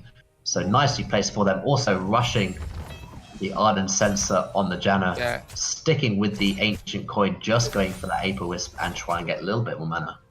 That's a difference in build there that I'm going to have to wait to see how it shakes out. John is currently up 200 gold, but has opted to go straight for the Ardent Sensor rather than upgrading to the Nomad's Medallion, which is going to give you more gold. Wet Noodle fight in the top lane in the background, just kind of ignore that. Yeah, this is also, I mean, this is like the fourth back that Niles has now made. He's come back now with a Catalyst, but he's farming quite well in the early stage of the game for basing. He's choosing these back timers very well. Ocean Drake now also being contested for DNA. I don't think that'll be matched. No, where that will fall down for DNA. So nice pickup for them. That's an early Ocean Drake, means that they'll just have that sustain in the lane pressure. This Also Ocean means Drake, that Xayah will not go out of mana a little bit, means that King Georgie can just spam those abilities a little bit more, and just Niles can just sustain up in lane, just absorb this pressure that the Orianna is putting into him. This is kind of where the... That's who it's really Kassadin big for as well, right? Niles has just been trying to sustain through this lane. He's even a little bit ahead on CS, but getting that extra sustain from the Ocean Drake is just going to make the lane so much easier for him. Exactly. Jarvan is putting a lot of pressure down bot lane, and he is coming to look again. Any wards to spot him out. Atifa actually going in. Rocket Jump in. Does try and land the knockup, but isn't going to just use the Cataclysm in the end. Actually picked up by Janna, though. That is very unfortunate. Yeah, that would be the passive of the auto attacks, I guess. Coming into play there, doing a little bit of extra damage. Not the ideal target for that, but having said that, or a little bit of engagement in the mid lane though. Ooh, ultimate out from Poppers. Niles gonna drop low, but he's not fearing anything. He's gonna try and back off as Kind Jungle comes in to give him some support. Nothing gonna come of it. Actually, 2 summoners blown by Poppers. Yeah, so first blood on this Janna isn't actually too bad, as that does mean that Janna will win the race for the Ardent Sensor. Basing now, just trying to pick up a little bit more of that. Just trying to work out what to buy. Sells the extra control ward to pick up that Ardent Sensor now. So they are online. This Tristana can really put out some early damage against it. And once the other support does pick up that Ardent Sensor, 10.5 minutes into the game means that Lane and King Georgie really can't trade too aggressively into this. So nice pickup for them. Really nice roam and persistence from Uchiha. Actually, when you think about it, that kill is pretty good onto Janna. That was at the perfect breakpoint for that. Like, this puts you actually about 700 gold up on Uchiha doesn't realize that Kind Jungle is behind him. Yeah, they're gonna look for a fight here. Low mana on both the top laners. Shield of Duran gonna keep him pretty healthy though. Gonna have to flash away for Hero. Uchiha Scar as well, flashing away. Kind Jungle's so healthy here, and he's just gonna be able to take that kill. Probably can't find it. Ooh, does look for the ultimate, but not gonna get it in the end. Yeah, that collateral damage didn't look like it did much at all to Hero. He sort of shrugs that off. Suddenly, Uchiha Scar going down, not aware that Kind Jungle was about and behind him. Nice placement for them. Good pickup again. Getting him a little bit of a lead here, also farming aggressively with that Tracker's Snipe, just looking to provide vision for the team. Sometimes Graves go challenging Smite, but in this sort of team environment at this high end, you do need to prioritize these wards. Lots of vision also for Niles in the mid lane. So he's just looking to trade aggressively now. Georgie does bait out the ultimate actually. Niles dropping a little bit low as well in that trade with Poppers. Here did it back though pretty nicely. He's going in on the Poppers again. Nothing gonna come of it in the end.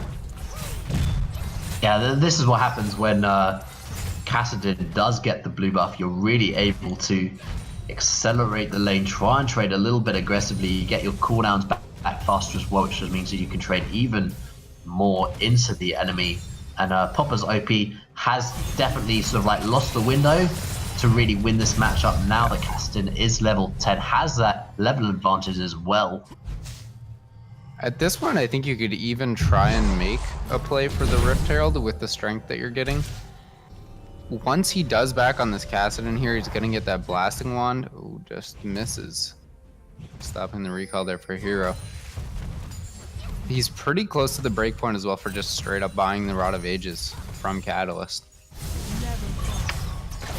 Yeah, the gold is fairly even, but Kassadin has a little bit of a lead onto the Orianna. Likewise for the Channa, who's miles ahead, 600 gold on the support now, picking up that first blood, playing dividends for them in the bot lane, as Tristana is now really piling on the farm, almost on that 10 per minute farm mark. So solid play for them, as the junglers are bot and potentially a scuffle will happen. Quite a nice lead in the top lane, as well as Niles gets traded on from Poppers. The ultimate out is going to flash it in the end. Nothing will come of that other than a summoner burned. Atif going in, big shield from Janna, going to trade pretty heavily onto King Georgie, but the root is going to come in just in time to save his life. Heal burned as well. Yeah, purchasing 4 small items and then picking up the Rod of Ages at 14 minutes is a really nice spike for the Kassadin, just to be able to scale into the game even more. Jarvan again looking for the bot lane, as the tower will look to fall. Atif just piling in those auto attacks, trying to secure it for the team. Kind Jungle is on his way down though, is going to have to flag and drag out. Gonna try and find something on the backside potentially. They have the vision ward, they know he's there. Just gonna try and clear out the ward here. Does dash forward, nothing gonna come of it. Yeah, he tried to quick draw past the Howling Gale, didn't quite make it. I think he would have looked to continue on the fight if he managed to dodge that out. Yeah, and Dragon is gonna spawn right now. They could potentially look to pick this up. They have higher health than the enemy bottom lane, and Kassadin's here. Kassadin, yeah, as you said, looking to roam down, had that priority in the mid lane. Orianna backing for that Morellonomicon means that Kassadin may be looking for this bot lane. A second Ocean Drake on the line, started up by DNA as well. Yeah, if they get the second one as well, the top lane that's already pretty considerably in Pseudo-Bro's favor is going to be his for the taking. Oh, going in here, ultimate out of Galio, does make it down before Maokai. Flag and drag onto the Jarvan though, and is just about going to fall. Uchiha Scar going to be the first death of this fight though, as the Shield of Durant does land a taunt onto 3. Over the wall there, Niles going in as well with his ultimate. Shockwave though, coming in massive for UOH, is going to pick up the kill onto Niles again, but it's going to be Vanty Rush getting it as Popper slashes over the wall with Tifa jumping over as well with that rocket jump, picking up a kill. Suit Up Bro going to try and walk his way out and will make it in the end. Oh, King Georgie actually falls. Bad pathing there from him to walk in front of Poppers. A little bit of disrespect. What is that? Popper's damage, that was immense. Onto the AD carry there, he's still looking to go aggressive. Yeah, he is in a little bit of a tricky spot, but has so much damage to back it up that he has no issues playing this far up. Actually, Suit Up Bro, why are you so far up? Just give the turret up, bro.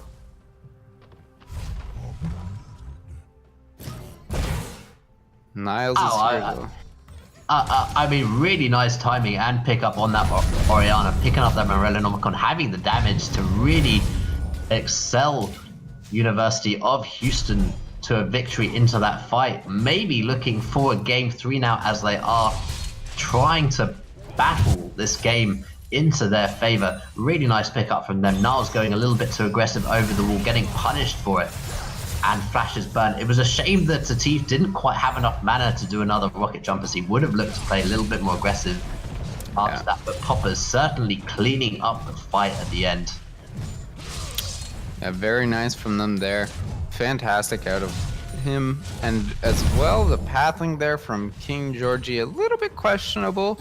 Walks right in front of the Orianna that just blew up half your team. Not sure what the thinking was on that one.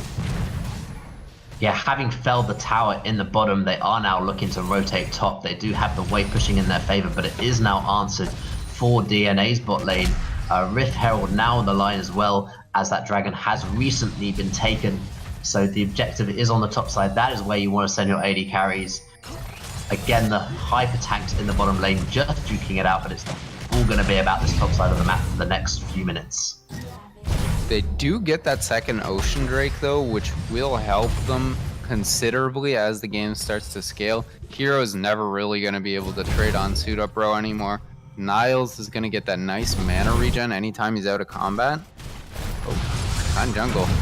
Going in maybe a bit too deep here. Flag and Drag does knock him up. Tristana going in as well. The Cataclysm comes down, and that's just going to be a kill there. Nicely done. Didn't really have the support of the ADC and support there. does mean that they now have the presence in the top lane. They are all three of them now going to go over to the Rift Herald, start that up as well, as that will be their reward for securing the kill onto the jungler. Kind Jungle a little bit too aggressive, quick drawing over there, and again in the mid lane. Poppers does actually drop low, but huge damage out of that Cataclysm there. Or Shockwave there, not Cataclysm, my bad. Nothing he can do about that. And is going to pick up that mid tower as well. Everything's starting to go in favor of UOH here. Yeah, the chips are falling into place for University of Houston here as they do secure the last few objectives. TP as well, top lane going to be channeled as they're looking to play aggressive. Oh, Banshee Rush might be caught out and fighting the bottom lane as well here. Stunned up there from the Nature's Grasp. Just going to back off on both sides. Actually, Uhara Scar actually gonna try and find the kill onto lane here, dropping super low. Poppers is up here as well. King Georgie's not gonna live through this. Tifa rocket jumps in and Poppers just picks it up. Healed, not quite enough to save. The return kill comes onto Tifa from King Georgie. Nice root to secure that final one. Yeah, Banshee Ruff also dropping so low. The teleport was denied by Suit Up Bro, which meant that he couldn't join the fight. And the collapse by Uchiha Scar meant that they could secure the fight and also the tower. Now all the frontline objectives are down for DNA, so they can look to work onto these tier 2 towers now. They do have the lead. They have a 5k gold lead that was certainly larger than D and A had in the first game. Popper's OP really popping off this game. He's also got the Haunting Guys. Morello Nomicon also in tow, so he is looking to really accelerate this game. Double crit now as Static Shiv and IE have been completed for a Teeth.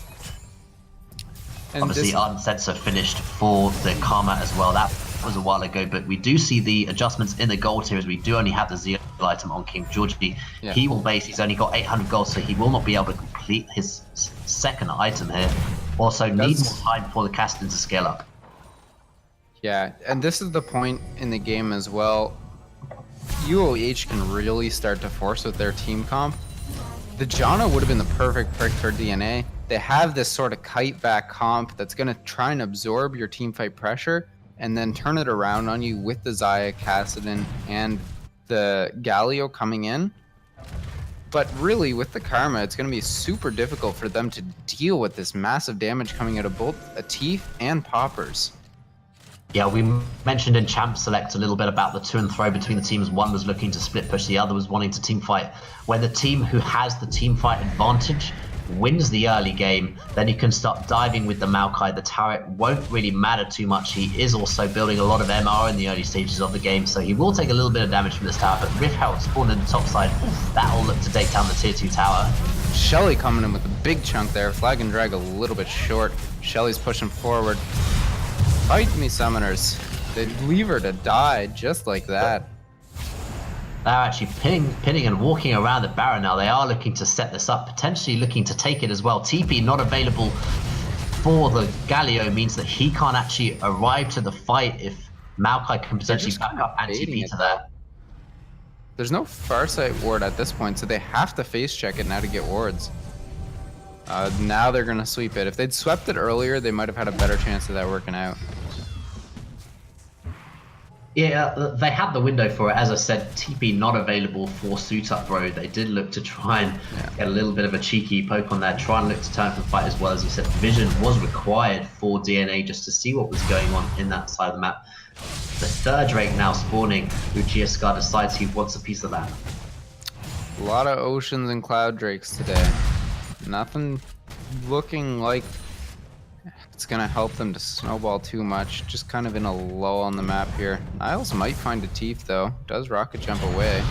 Banshee's Rush is still here as well. Khan Jungle just going to get tornadoed and back off. Yeah, I don't think Graves is ahead enough to deal with this Tristana. Tristana's farmed really nicely, and we only have the Warrior and Serrated Dirk onto the Graves. Graves isn't really where he wants to be at this stage of the game. 22 minutes in. Farmed up a Storm in the early game, but struggling to pick it up now, as the priority does need to go for the laners, so he's just not able to pick up that side lane presence. And with the invasion of University of Houston onto their side of the map. He is also getting denied a few camps. I'm pretty sure this bottom lane wave has stayed at this point for the past 5 minutes now, with Galio and Maokai just farming the wave back and forth. Yeah, I mean, we were both surprised that there was a solo kill in that lane.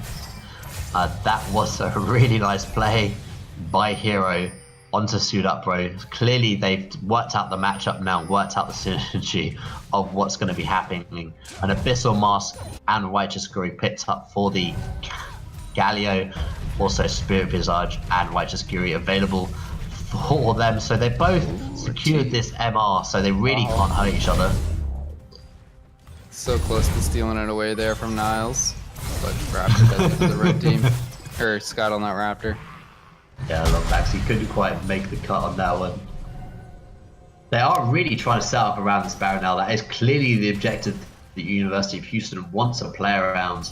They do feel quite comfortable just having Hero push this side lane, and as you say, that he is playing a little bit more aggressive in the lane. As you said, freezing just past the river here. SuitUpBro just having to match it in kind. I don't think it's worth coming down to kill him though. Whoa, huge chunk on a King Georgie there. That's just the QW, no Thunderlord's proc.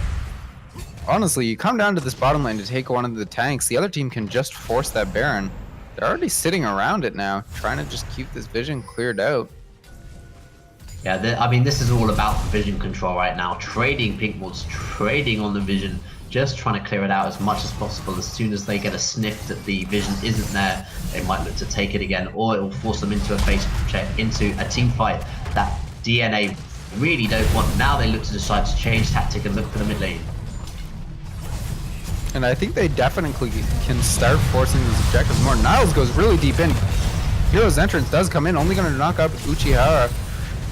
And teamfight just going to kind of fizzle out. Actually, Nature's Grass coming in here. Righteous Glory as well. Zaya's ultimate a little bit early is going to get stunned up. Flashes back. Cataclysm into Flag and Drag though. Huge ultimate out of Poppers. Is going to pick up the kills here. The Tief starting to pop off in this fight. Isn't going to pick up anything else though. Does have the reset, but does choose not to go in. Now it's going back in again. Questionable. The Tifa picks up the double kill there. Is going to rocket jump again off that reset. Flash away from lane to clear distance and save his life. That's the inhib. Yeah, I mean, that was the break in the game right there. Niles deciding he's had enough. He wants the team fight. They do take it. They didn't want it though. As a really nice turnaround there by the Maokai, just absorbing the pressure and then re-engaging the fight. Atif also staying safe, burning the barrier just on the engagement and then trading back all the damage. Poppers as well, providing that for the team, having finished that Liandry's Torment. A very quick Baron take as well, as they will now reset the map, having taken that middle inhibitor. They also have side lane pressure. They are in such a good position to just coalesce this map into a victory and push us to a game 3. I can definitely see where Niles was coming from with that engage. Really, at this point, there's nothing they can do to sort of stall it out. They're just clearing waves, and eventually, Atif's going to get to a point where the rest of his team engages and Poppers follows up with him, and they melt through everyone on the enemy team. Yeah, we do now have triple crit for Atif, so he is in a really nice place. Also has that armor penetration, but as we see from the Galio build, he's only got the Ninja Tabai. We've got a Hex Drinker on the Graves as well, so no armor for him. I mean, this Tristana is going to melt through the line, as you saw in the previous engagement. Also, Orianna situated in a really nice place, potentially trying to go for Rabadon's Death Cap third item, as he has finished that Ninja Shield rod and Blasting one. They've decided the objective is on the bottom part of the map. They have Maokai split pushing top. He has TP available, but I don't think it'll matter. They're literally just pushing down into the enemy base here. DNA struggling to find purchase in this game, as their split push comp really hasn't taken root in this game. And this is all they need to do at this point. Just push the waves in, wait for blue team to make a mistake. Niles actually going in though. This might be the mistake they were looking for. Popper's dropping super low. Hero's entrance isn't going to pick anybody. The ultimate out of Graves though is going to find a kill, and Janna picking up another onto Niles. Feathers out from King Georgie is going to drop extremely low. Buster Shot pushes him to safety though. Atif rocket jumps in and picks up 2 more kills. Last one up is Galio, and they're just kind of playing with their food right here. Oh, actually, wait. Lane actually picked up a Tief there? I was off screen. I didn't realize he actually had. Hero is the only one left with a good amount of health. Suit Up Bro is looking to find something. Banshee's Rush dropping super low to the Winds of War there, but they can't really do anything with these. Banshee Rush, and the attack speed actually coming out with that Ardent Sensor, because both of these actually will be able to take up the tower fairly aggressively. Lane looking to now trade back onto Banshee Rush as a TP comes out. I think that's a questionable TP from Niles. He probably could have got there faster if he'd walked. Does get the slow onto TSM here though. Not much he can really do to him though. He's just so tanky on the Maokai, repeatedly chasing him down, but he just gets the auto heals right back up and keeps on walking. Tornado saves him again. Popper's gonna give him shield and he's out. No issues. Yeah, they will now reset the map for this Infernal Drake that will be taken by University of Houston here. They are looking very dominant this second game as their team fight is really taking off. That was a really interaction, by the way. Atif was trying to just finish off the Kassadin, but was taunted by Suit Up Bro, I think, so actually not able to get that last one attack. Got finished off by the Janna. And then reset onto the enemy team, went very aggressive, got picked up by that. I thought for sure in that team fight as well, Atif had picked up the kill onto Lane, but Lane must have had an empowered Q. I don't know what happened, but he had like 400 health left as he jumped in and went off my screen, and then just disappeared, I guess. Damage from Karma was enough. Yeah, certainly. So a little bit of a lull in the action now as they are now looking to pressure this top side. Both of the inhibitors in mid and bottom have been taken. University of Houston looking to close the trap that they've set up for this entire game. They do now have a 10k gold lead. They've got the Infernal Drake, so they've got even more damage as Mortal Reminder has now been completed on Atif. He has his barrier up. No flash on the AD carry though. He has red buff ticking as well. They are just looking to take down the top objectives. Hero tanking the tower as well so they can keep the minions alive. This last inhib dropping down to half. Niles going in though. Galio ultimate out. The Grand Entrance is going to land knock up 2. Niles is dropped though. Stuck in the Cataclysm though for King Georgie. Is trying to put out some damage, but huge crits onto him makes him drop back. Just about to drop as well for Suit Up Bro. Flag and Drag a little bit short. Featherstorm out of King Georgie, but he's going to drop, and this is probably going to be the game here as the Rocket Jump reset again, and that's going to be the final kill there. Quadra kill coming in for Atif, and they're going to end the game 2 really strong. Yeah, just in that fight you saw that Niles just wasn't able to do anything. Really hard to engage onto that Janna and Tristana, who we did say in Champions League was very safe. Meant that they just able to win with their superior team fight comp, and team fight they did. They played University of Houston's game and managed to come up with the victory. This will take us to a game 3. All right, and we should be able to get the analysts in here soon as they're catching up on the end of the game. Very nice play out of the bottom lane there. 10-2-5 on Atif and 3-0-15 on the Janna of Banshee Rush. Doing exactly what they needed to do to win this game. The analysts are in here now, so I guess we'll transfer it over to them. Thank you, Lombox. Django Ultimus and Mutant back from the analyst desk to break down game 2. A lot better paced. I definitely liked the draft more from University of Houston this time, putting higher priority on AD carries. In fact, the Tristana that they panned out game 1 is what they ended up picking up. Definitely looked more comfortable than the Caitlyn. Lane definitely was actually able to snowball off their advantage. Another thing, excuse me, not even another thing. The first thing I do want to touch on is how quickly the Janna got the Ardent Sensor. Stayed with the Ancient Coin, which is the fastest way. Upgrading to the Nomads does not get you Ardent Sensor faster. It doesn't catch up the 500 gold quick enough. So stayed on the Ancient Coin and then actually picked up the First Blood. It was a really nice power spike with the AD carry at the time, who had tier 2 boots and the Berserker Greaves and a BF sword. From that point on, the bot lane of UOH was definitely able to dominate DNA. What's your take on the bot lane matchup here from this game? No, I think that was the way that they really started snowballing, and that was a series of really good ganks from Jarvan the Fourth. He blue flash and immediately looped around, and it was the Karma Flash, my bad, and immediately looping back around and coming through the same pathway, and just running it back down.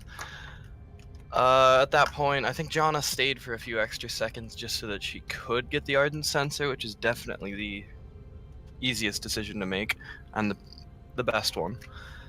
After that point, I think Poppers really showed up in this game.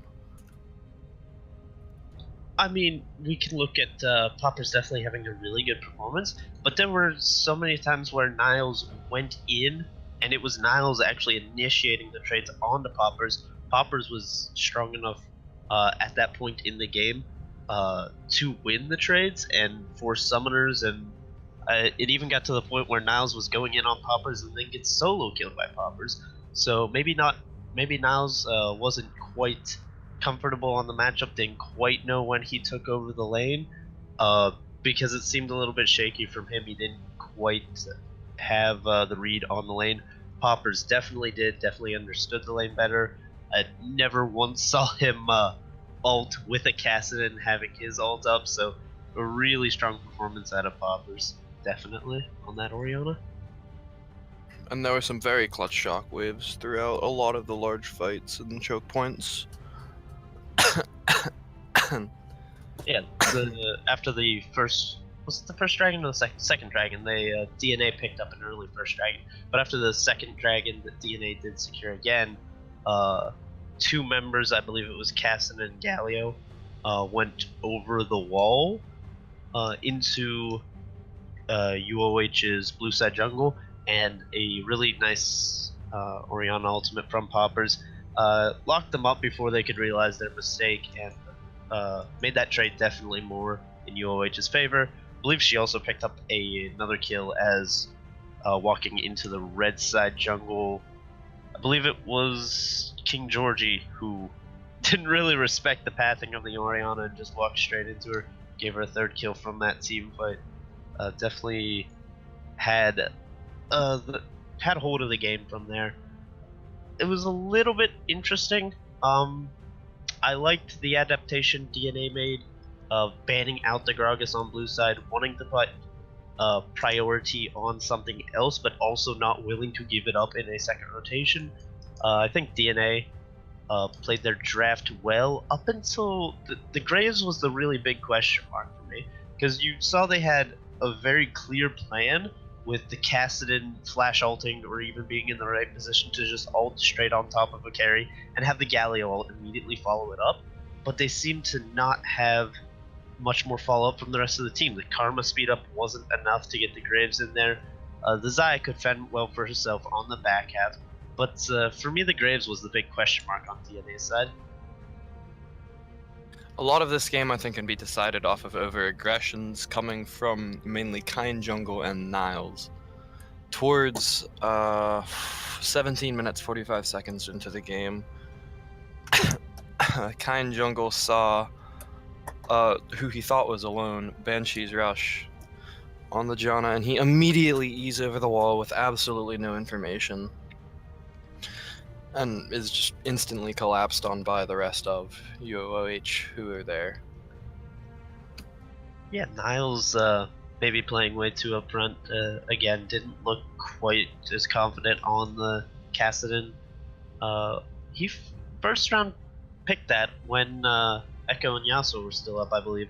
They were banned out in the second rotation, oddly enough. Maybe the Kassadin swapped into a different lane was something UOH saw coming, but it did go to the mid lane, and it definitely worked for UOH's favor, as Niles did not have the greatest performance on it.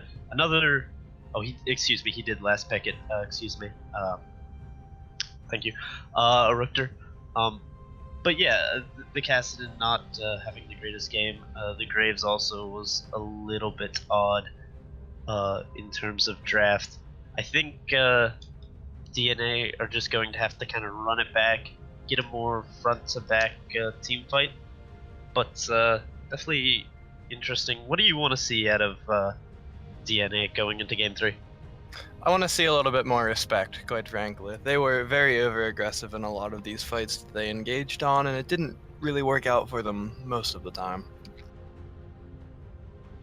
I also want to see them fully commit to a strategy. The Cassin and the Galio both had teleport. They took the double TP. Oriana did not swap into the TP, so they had the double TP advantage, and I never really saw them press it. It was more just a summoner spell used for the lane, which eventually Niles lost out on. So definitely something that they need to figure out how they're going to really approach this game, maybe with a bit more pre-game mindset, and like you said, a little bit more respect towards UOH. Looks like things are almost ready, so do you have anything else before we send it back over? No, not really. I think that'll cover it. Alright, Game 3 is definitely going to be exciting. Can't wait to see how that goes. We'll send it back over to the casters and see you at the finale of this fantastic Game 3 series. All right. We are getting pretty close to getting into Champion Select here.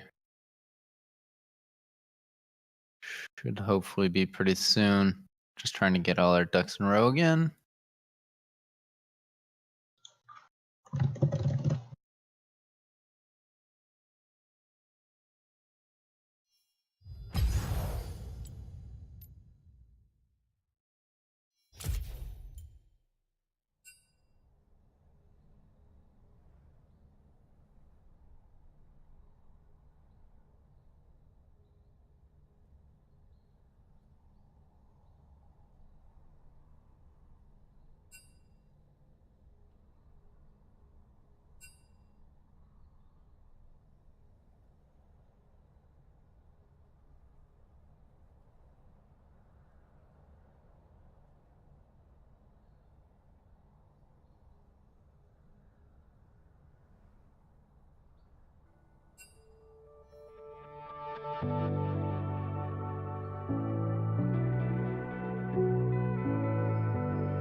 Chase the wind and touch the sky. A star's light shines on long after it dies. Oh, in the night, I live every day as if it's your last. All memories been bright like beacons of the past. Oh, in the night, now we race against the sun. Now we race against the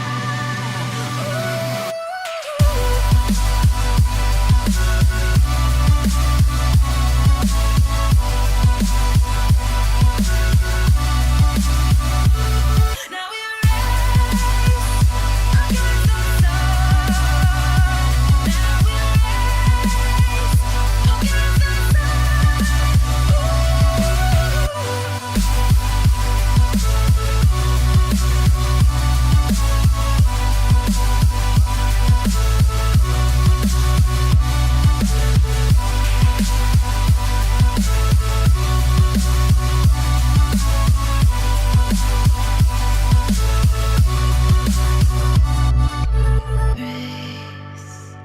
against the sun. Now we race against the Race against the sun. Now we race against the sun. Race against the sun. Now we race against the sun. Now we race against the sun. Now we race against the sun.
It'll be long, making ladders out of cowboy sheets. We will be gone while we're counting stars, they're counting sheep.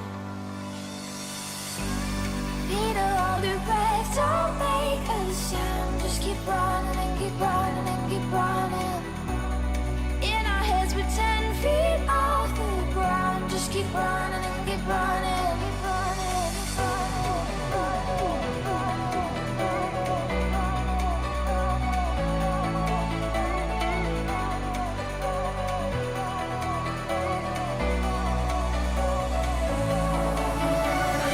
Between us, sleeping awake, where you can still remember dreams. I swear I'll always love you.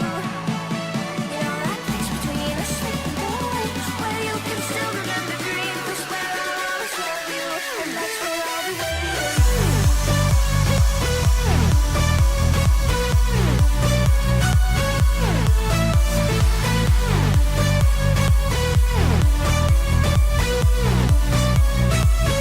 That's where I'll be waiting. That's where I'll be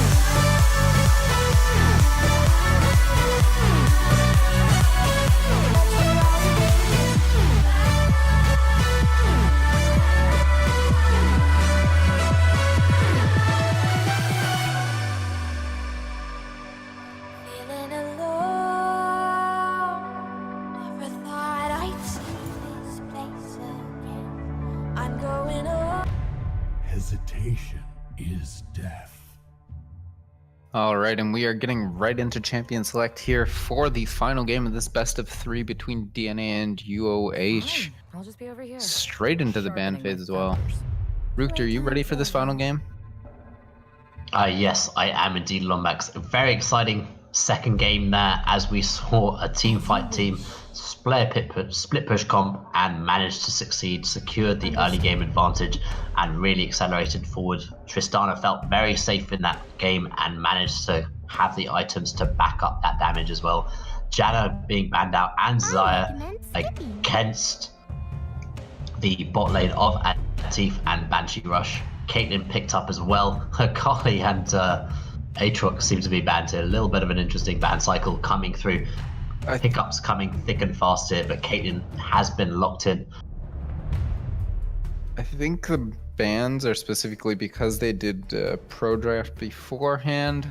The teams have already drafted for this, unfortunately. We're going to try and figure out a better system next week. Their coaches wanted to take part, but because there's only 4 spectator slots, we couldn't do that.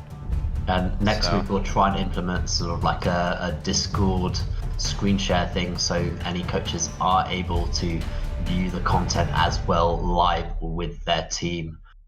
So coming out with Fiora and Sejuani, I'm hoping that Uchiha Skull will now play top lane with that Fiora, as he is known for that. So they might have traded back on this. Also, Jarvan and Victor picked up. Victor, very nice wave clear, does obviously want to secure that 1200 gold to get that back of the upgrade available for the laser.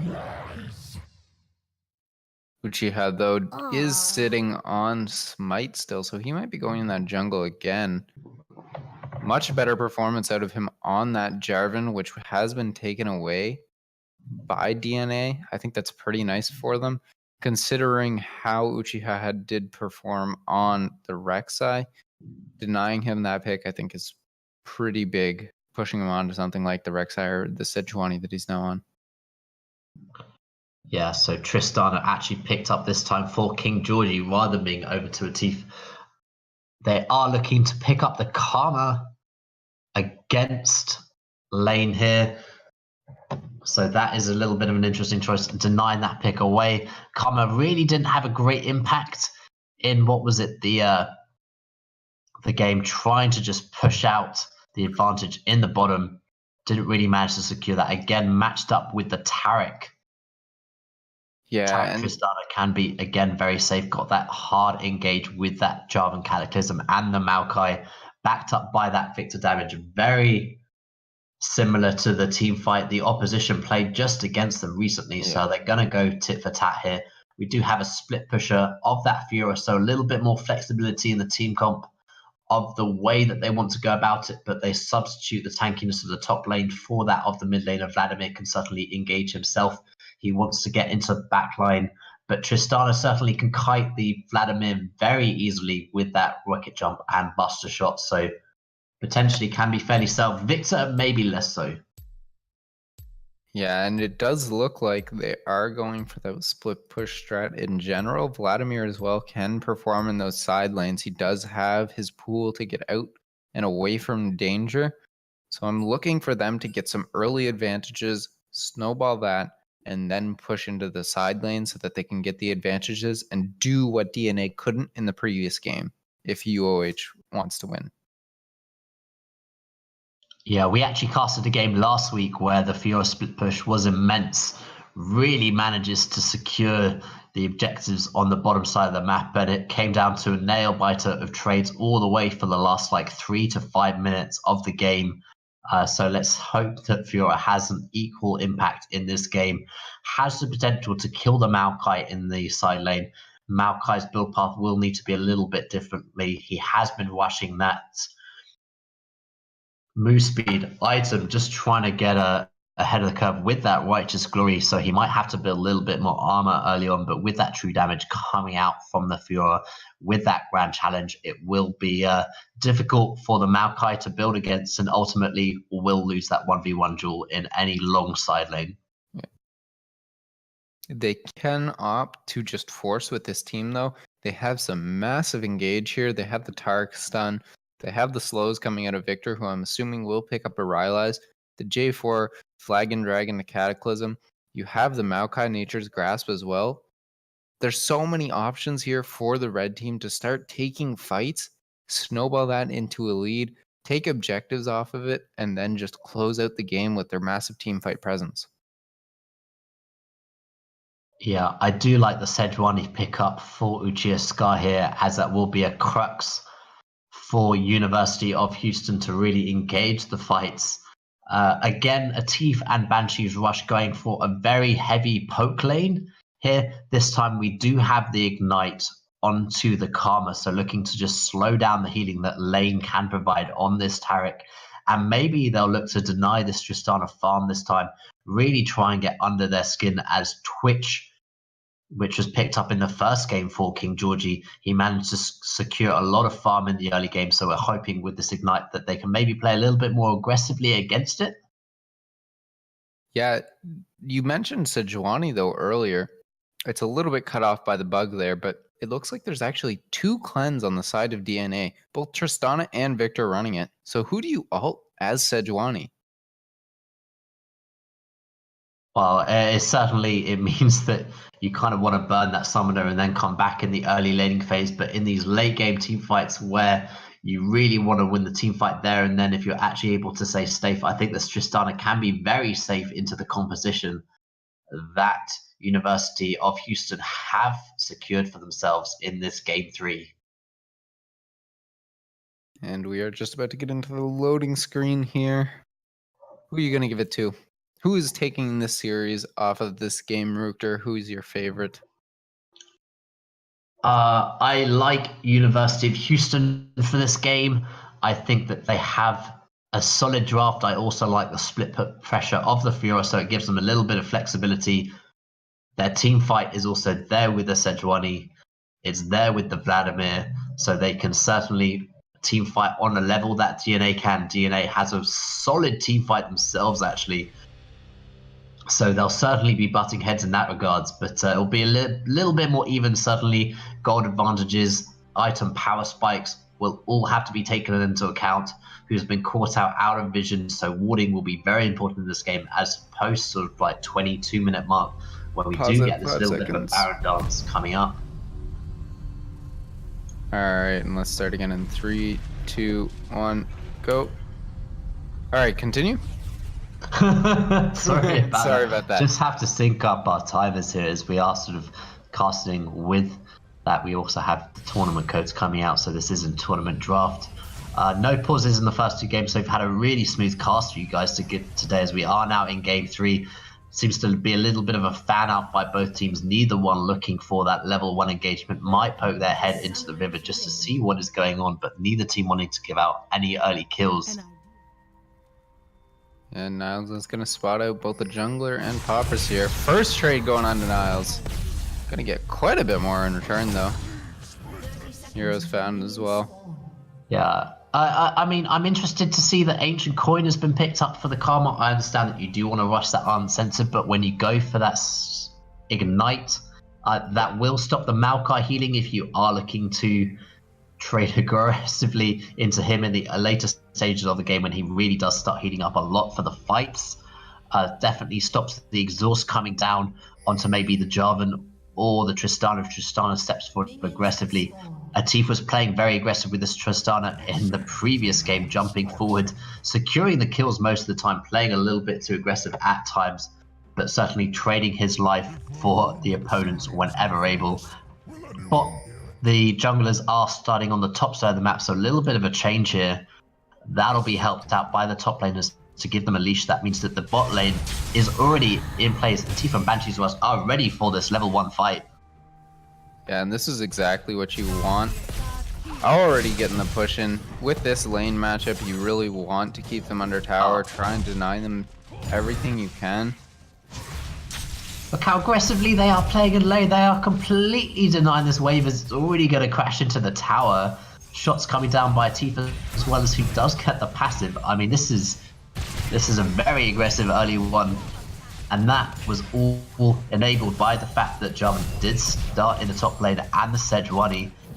Jarvan slowly making his way down to the bottom. Sejuani electing to take down the Gromp on the top side as well. Now he's moving on to the bottom and his red buff. Jarvan already on the blue. He is very low in the jungle though, as you said. Jarvan does have a little bit of a low health clear as he is working his way through the camps.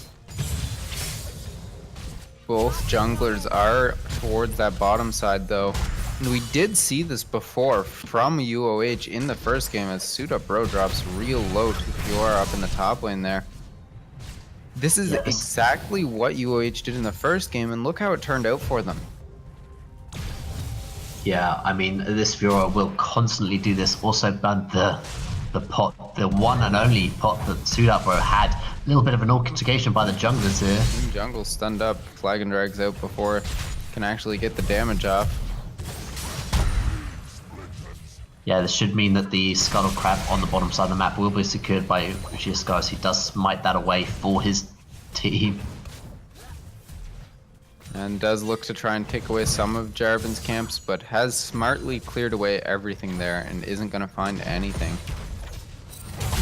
Oh, nice parry onto the Maokai there. Is going to drop super low. Both flashes come out. Hero is just going to be able to pick up this kill for free, though. Nothing that he can do. Very nicely played. That just looked too easy for Hero there. Really nice play by him, just securing that first blood for him. Having that little bit of a push in the lane as well forces the teleport for SuitUpBro as well, as he literally just comes back with a ruby crystal to lane. This is not where you want to be, coming back with that Ruby bead and 2 longswords, so more power onto this Fiora. Having won that, he'll be looking to get that Tiamat ASAP. Again, heavy trading in this bottom lane. This Tristana is taken so low on the trades. King Georgie just dropped so low. Gonna have to recall off of that. And then this top lane as well. Jarvan's actually here. Might look for something. Is just gonna clear out ward instead though. Yeah, Hero's got the wave in a nice spot here actually. He can look to potentially freeze it. It is quite large, but I think he will try and freeze this a little bit. He can just stall the wave here, start denying the CS away from SuitUpBro's. Jarvan is trying to look to come up here, but with the wave here, it is very difficult to dive the Fiora. Yeah, hoping maybe they can reset the wave. SuitUpBro's pushing quite heavily here. Getting traded on as well by Fiora.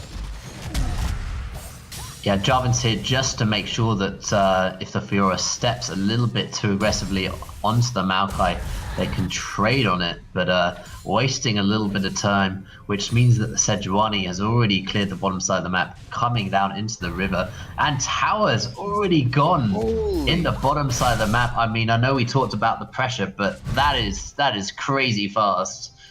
Oh, Kanjangle did stop his recall. Does miss the flag and drag though. Nice parry out of Hero. Is going to come afterwards though, and just a nice little bit of damage right in. He's actually going back in, trying to get the 1v2 outplay here, but Hero just steps a little bit too far forward, and Kanjangle just with ever so slightly enough health to survive that one. I mean, that sort of paid off and stops the snowball that Fiora was slowly creating for herself. But at the end of the day, Fiora's definitely, with that first blood gold, will be able to outscale the Maokai. And all of this pressure from the bottom side of the map as Jarvan was just hovering around that top for such a long time.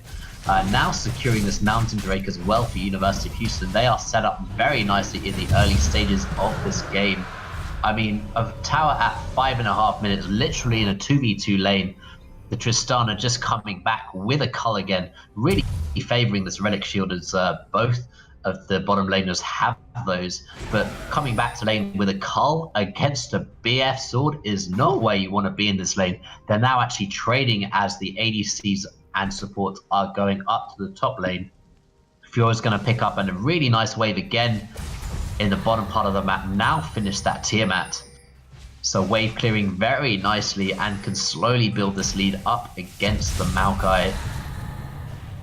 Yeah, and this is definitely not the place you want to be in. Little over 1k down at 7 minutes into the game. If they can push out the bottom lane again here, up in the top lane, that means they get 2 turrets early in the game with damage that they're able to put out. Yeah, certainly. I mean, at this point with a BF sword into a cull, this is just not where King Georgie wants to be. This has meant that they have secured this lead with this early pick of the Caitlyn, so maybe Caitlyn will be a little bit more impactful. Also, Twitch certainly can carry harder in the team fights than the Tristana. Tristana sacrifices a little bit of damage for that mobility, but fight in the mid lane. Ooh, ultimate out of Niles as well. Flag and drag just barely misses Popper's pools afterwards. If that had landed, I think Poppers would have probably died there. Good attempt on the parry, but Hero's going to take the poor end of that trade there as Suit Up Row drops low on mana. The CS lead starting to mount again for Atif in the top lane. Jarvan may be looking to collapse on this. He has Cataclysm available. He's going to look for the flag and drag onto Banshee Rush. Does get it. Gonna just hold on to that Cataclysm for as long as possible. Flash out just as it lands. Nicely played there from Banshee Rush. Niles up here to provide a little bit of support as well as both the jungler and mid laner from UOH come up. Yeah, when Hero finishes his Ravenous Hydra, gets that lifesteal in the lane, it's going to be impossible for Maokai to displace him. Already getting that nice CS advantage as it's 20 up in this top lane, which is now Australia lanes down into the bottom lane. Again, aggression by Atif and Banshee Rush. They're really trying to put the pressure down to the tower. Jarvan not quite able to capitalize on that. Does burn the flash out of Banshee's Rush, so kind of reset the map a little bit. Can potentially make that return gank to make use of that flash being on cooldown, but they are looking to aggress they're going onto in. them. King Georgie, rocket jumps in, going on to Banshee Rush. Staying a little bit healthier. Atif trying to trade back though. The ignite ticking down. Kanjangle is here though. Looks for the flag and drag. Just barely misses it onto Atif. He's out of mana. Stun does land onto Banshee Rush though. Rocket jump in again. Sejuani's here now though. The Cosmic Radiance is coming down just in time to save Kanjangle. Ultimate out of Uchiha Scar though to lock him up. Flash from King Georgie to get out of the way. Uchiha Scar flashing in. Does find the kill Atifa there. Tanking the tower, but nothing's gonna come of it. Very nice to trade back 2 kills there on the back end of that. In the mid lane as well, there's a bit of a tussle. Niles is going to drop low, but Poppers isn't going to be able to find it in the end. Does come away the winner of that trade though. Yeah, Uchiha Scar managing to turn that fight around really nicely. Also, junglers, ADCs trading flashes absolutely immediately as Uchiha Scar goes very low to the tower as Lane's just trying to secure it for his team, ensure that the objectives don't fall quite as rapidly. Honestly, if Lane had flashed on top of Atif there, I think he probably would have gotten the kill. Oh, flash from both Niles and Poppers. Identical times there, very nicely played. I mean, this is just fantastic reaction times by the ADCs and then displayed by the mid laners. As soon as the flash comes out, it's instantly responded to. They're just aware of the potential and the threat that can come out. Popper's OP just looking to play aggressively against that, but now Banshee's Rush looking to take him down. And Niles is gonna have to try and back off. Tries to look for the return kill. Does end up getting the first one on Karma and takes down Poppers as well. Very nice there, collapse from Kind Jungle and Lane getting the shield and heal onto Victor to keep him alive long enough. Too many Vs. I mean, this is going horrendously now for King Georgie. In that game 1, really managed to farm up on that difficult champion to do so on that Twitch. Has this Tristana now a little bit easier to farm potentially, but really struggling for the items as Carl only 62 tries to potentially fight onto a Tief in the top lane with the support there. Nice 90 caliber net backwards though, gets him out of the way. Yeah, just can't find the window there, Lombax. I mean, a team playing very nice and safe down. Again, just wave clearing it with the tilt over just to secure that farm as well. Proto Bout now finished for Popper's OP, who is looking now to play aggressively onto Niles. So he is in a really nice place with that completion of that item. Substantial 25 CS lead for the AD carry on Atif. He's really looking to dominate it. Also got the wards around, and they are looking to try and invade more with the Vision, trying to deny this pink ward. I don't think they can actually defend this tower here. It's 3 versus 1, and the ultimate from Uchiha is more than enough to lock them up and take them down. Kind Jungle coming up to the top lane though. Yeah. I mean, this is perfect timing for University of Houston, right? They take the top tower, and Dragon instantly spawns. They're also looking to maybe take the Rift Herald, and if it isn't traded back, then they can take both of the objectives, the Rift and this Cloud Drake, accelerate their goal lead again, try and use this Rift Herald to maybe collapse onto the mid tower with it, and I mean, this is such a good starting point. Also now got that Vampiric Scepter, so rushing up to that Ravenous Hydra for that. Kind Jungle is looking around for this, but I think he might be wasting his time. Yeah. Is gonna try and potentially steal it here. Ooh, just about gets it with the smite, but gonna be locked up in the end. The Flag and Drag does come through just in time to avoid the stun. Is gonna walk away, pretty close to dropping there. Good attempt on the steal. Yeah, certainly had a window, created that for himself. Uchiha Sky actually looking to try and take this red buff, but they know he's there. Going, not gonna find him in the end, does back off. Suit Up Bro taking some pretty heavy damage from Hero as well. Just trying to build into that Righteous Glory. Would have actually expected a Bramble Vest out of him before that. The Caitlyn can now wait. Mid lane. Just traded on the flash there of Banshee Rush, so just disengaging from that. Also got Jarvan on the wings. Cataclysm is available, doesn't quite have the flash for that, so can't do a long engagement. But certainly Banshee's Rush has low on that level 7. Actually goes aggressive for it. Yeah, he is going in there with the Banshee, or with the Cataclysm on Banshee Rush. Is going to find that first kill. The Cosmic Radiance actually keeping them so healthy in this fight. Poppers isn't going to be able to find anything. Has the Ghost on. He's going to try and look for something in the end, but doesn't get anything there. Blood Rush not getting him quite close enough. Yeah, Popper's OP not really getting any use out of that Amo play, as Cosmic Radiance really managing to just diffuse the situation there, managing to secure it up onto Banshee's Rush. Also, Hero is getting a little bit low in this side lane against the just constant harassment of this Maokai, but Maokai running out of mana, and you've just got the battery health bar with that Vampiric Scepter now. He's also going to look to base. He has 2,000 gold as his inventory, so he'll certainly be looking to complete his item very soon. Again, IE has now been completed for Atif against literally just a pickaxe in terms of raw items. For the Tristana, that has now been matched by the BF though, so at least a little bit of progress in that regard. But Cloud Drake now being looked at for University of Houston. They have a 2.5k gold lead coming into 15 minutes here. They played a really nice early game. The pressure from this ADC and support, Banshee's Rush and Atif providing a lot of support for their team just to muscle their way through. They are looking also to take the mid tower, but they are getting collapsed on. I'm quite impressed. Oh, actually, Flag and Drag does land and absolutely pops Banshee Rush. Popper's gonna have to try and run away as well. He uses the pool, tries to get away and flashes over the wall, but he's in enemy territory. Niles flashes to follow. Flag and Drag as well is gonna pick it up there. Tristana going in with the rocket jump. Might be a bit deep. Lucia Scar does go in. Can't seem to find the stun quite yet. Very nice fight there, but they're losing the top lane turret in the meantime. Yeah, the split push is definitely activated for Hero. Team fight in the mid. Let's take a side tower here. Cleared out by Niles. Does he want to engage under tower? No. Does pop the ultimate though, trying to chase him down. Tristana is here. Does actually land the parry on the explosive charge. Is going to finally pick up Niles in the end there and get that heal as well. King Georgie, massive damage onto him just from that one vital proc. Ooh, has to flash away in the end. Does finally pick up that kill onto Fiora. Trading 1-for-1 there, but blowing quite a few summoners in the process.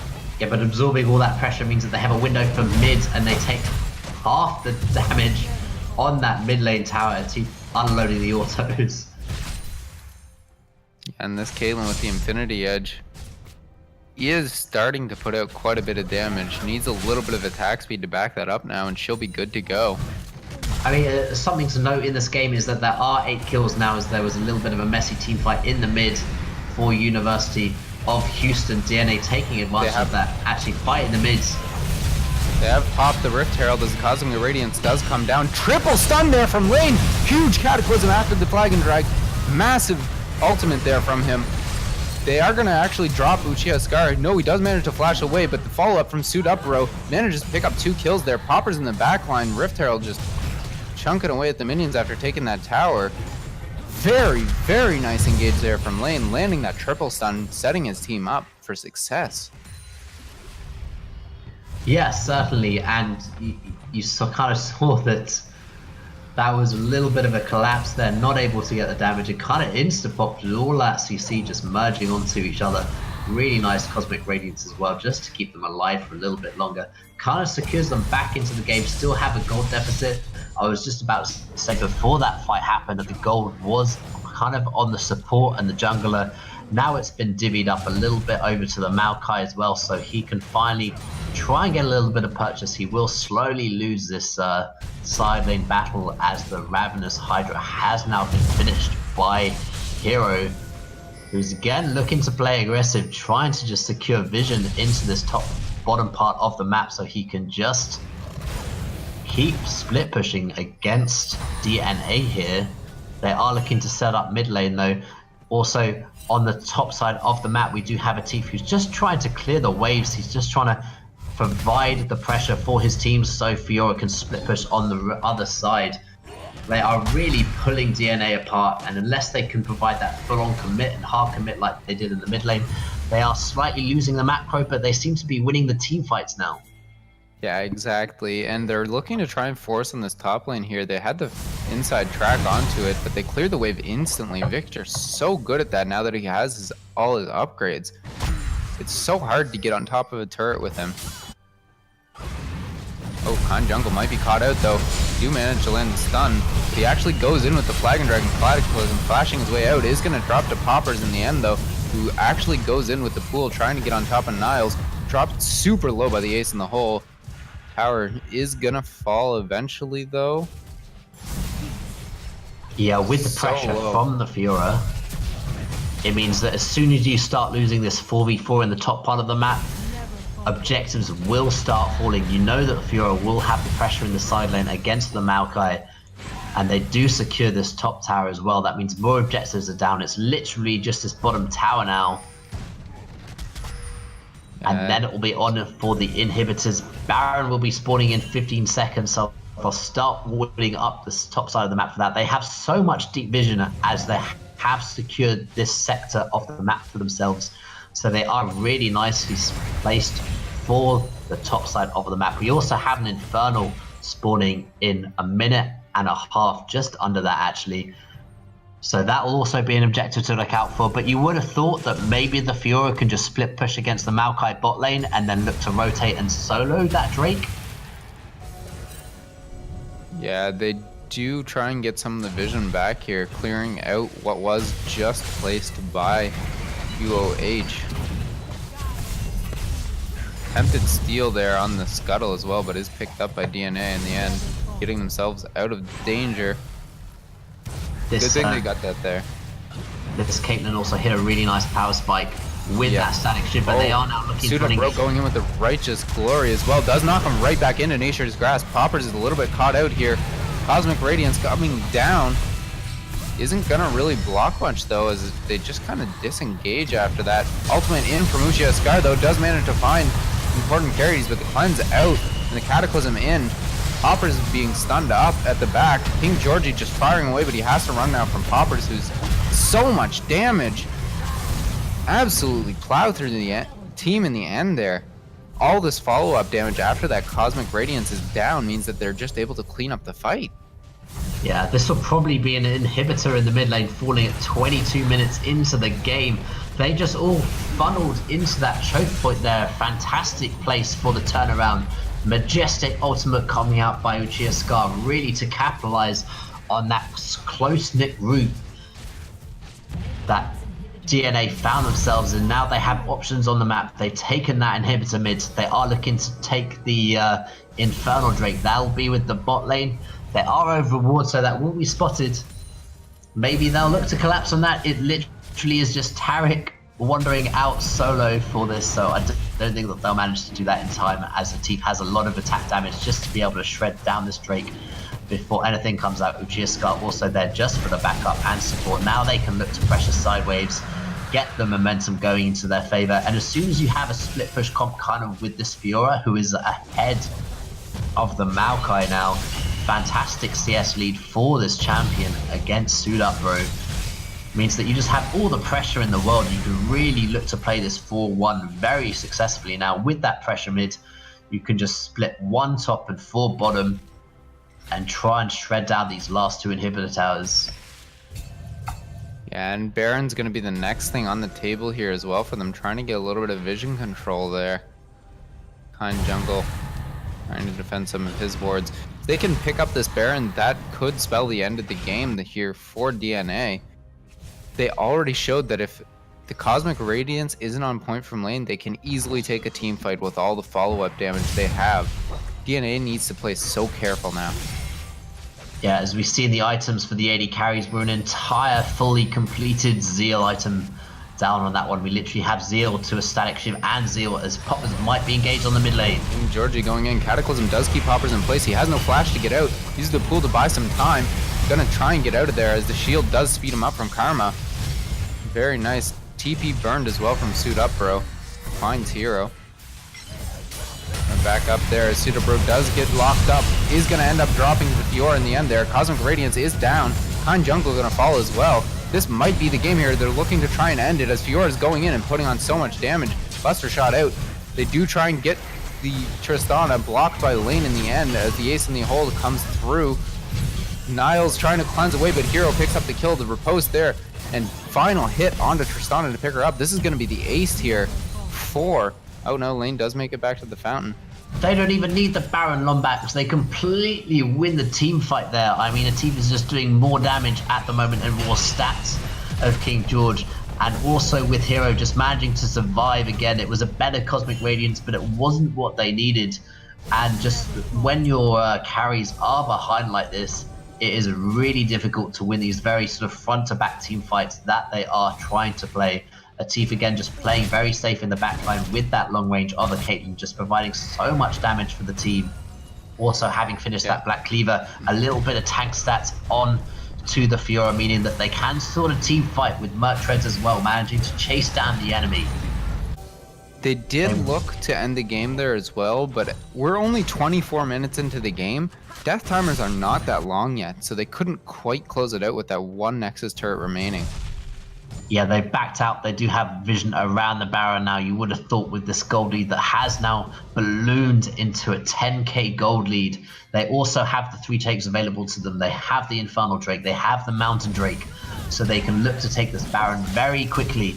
And if they turn for the fight at the right time, I don't think that DNA have the damage to really respond to this. certainly University of Houston in the ascendancy, looking to close out the series in a 2-1 as they do start the Baron.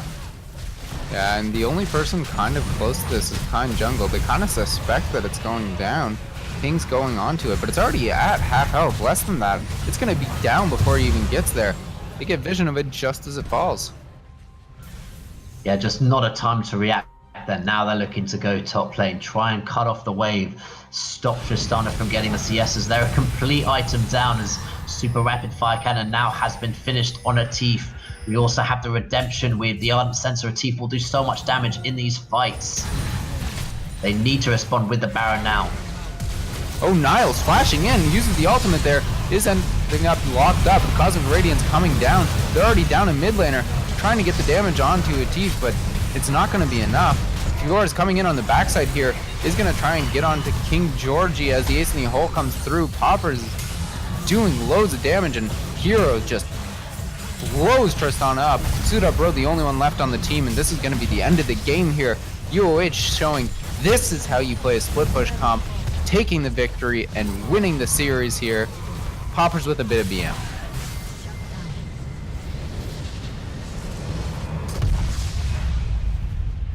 Yeah, I mean, that was a really interesting series to watch. We saw that they did have a split push comp, but it was a little bit more balanced than, say, having that Graves in the jungle as well. I think our analyst picked up on that one. So this was a lot more of a balanced split push. And it was a really nice buster shot in that last engagement there, just to deny Caitlyn all of the auto attacks, but it didn't matter because Hero came in the side and cleaned up the fight, ending the game with 8-2 and 6 on him, finishing up that Hexdrinker. Fantastic play here out of University of Houston, winning the series. Yeah, very nice from them. Fantastic to see them, their mentality after that first loss. They'd managed to come back in the second game, and then in this third game here, 26 minutes, absolutely run over DNA with this team comp, showing them that they can play the split push comp and doing it very well. That's going to do it for us on the caster desk, though. You got any final words, Rupter? I mean, what a pleasure casting with you. It was fantastic, and what a great series. Going to the game too as well, so displaying different team comps all the way through and ending up just having that split push comp just to close it out there. So well played to University of Houston. Absolutely enjoyable to cast with you, Lombax. And that's going to do it for me as well. If you want to find me, you can do that on Twitter at Lombax_Pieboy. We will be back again next week for RML Week 3, and we're going to send it over to the analyst desk.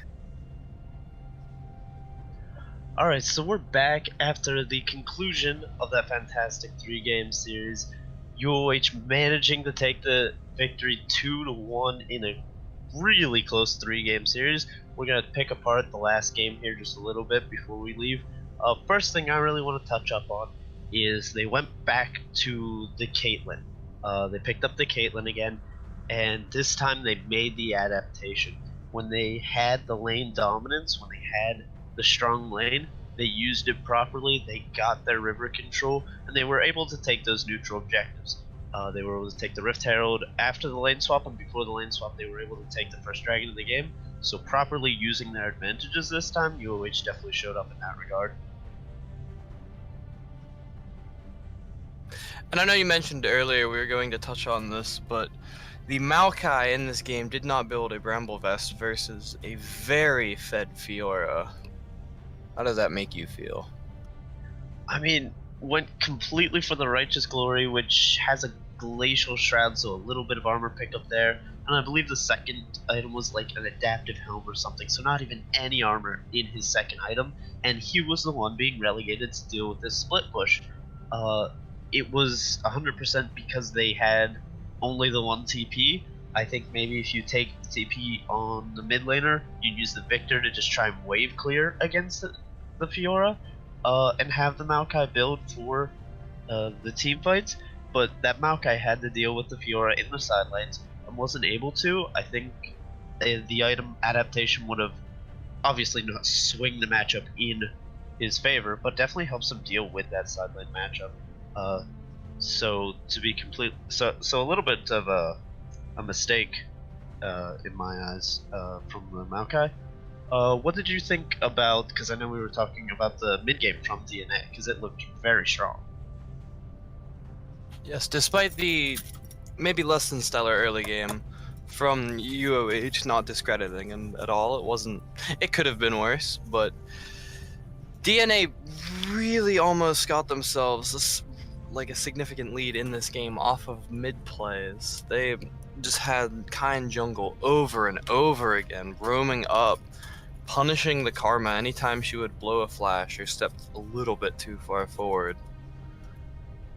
And now I'll have to question again, and this is jumping ahead to more in the later game, Niles with another flash play, completely randomly, that instigates the fight that ultimately lost them the game. I mean, you've got to look at it. They've got the Jarvan for initiation. It seems like Niles was maybe just a step ahead of his own team.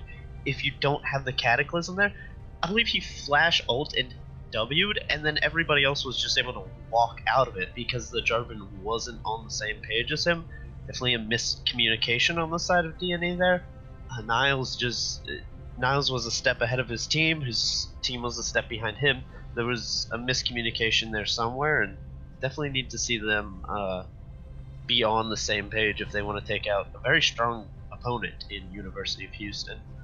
Wanted to take a look at a few team fights.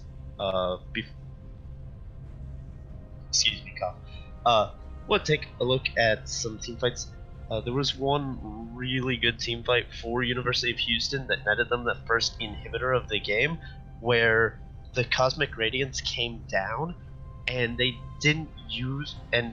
didn't use that time to reposition properly. They thought they were going to get just jumped on by the enemy team, so they threw it down, and then they didn't reposition. They actually walked further into the choke point, and as soon as the Taric ultimate wore off, you saw massive damage coming out of the side of Boppers.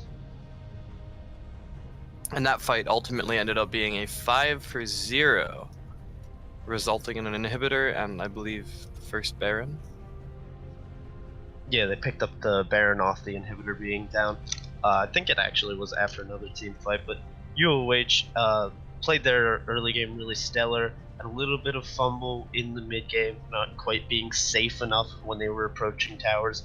But when it came to those late game team fights, definitely outplayed DNA, had the better team fights, and in the end, that's really what won them this series. And final thoughts from you, Mutant? Honestly, I'm kind of at a loss for words. I think that it might have been a better idea to deal with a Fiora split push if you have a Bramble Vest, or B, teleport on Niles with the Victor for that wave clear so that he can get back with his team if anything goes down. I think both teams really well played series. I'm glad that we got to see a lot of high octane gameplay from both teams, and I hope that they enjoyed it as much as we did. Yeah, definitely a really close series, but that'll be it for the second week of RML. Be sure to join us week 3 of the Rising Major League. We will be streaming Rising RPI versus CMU.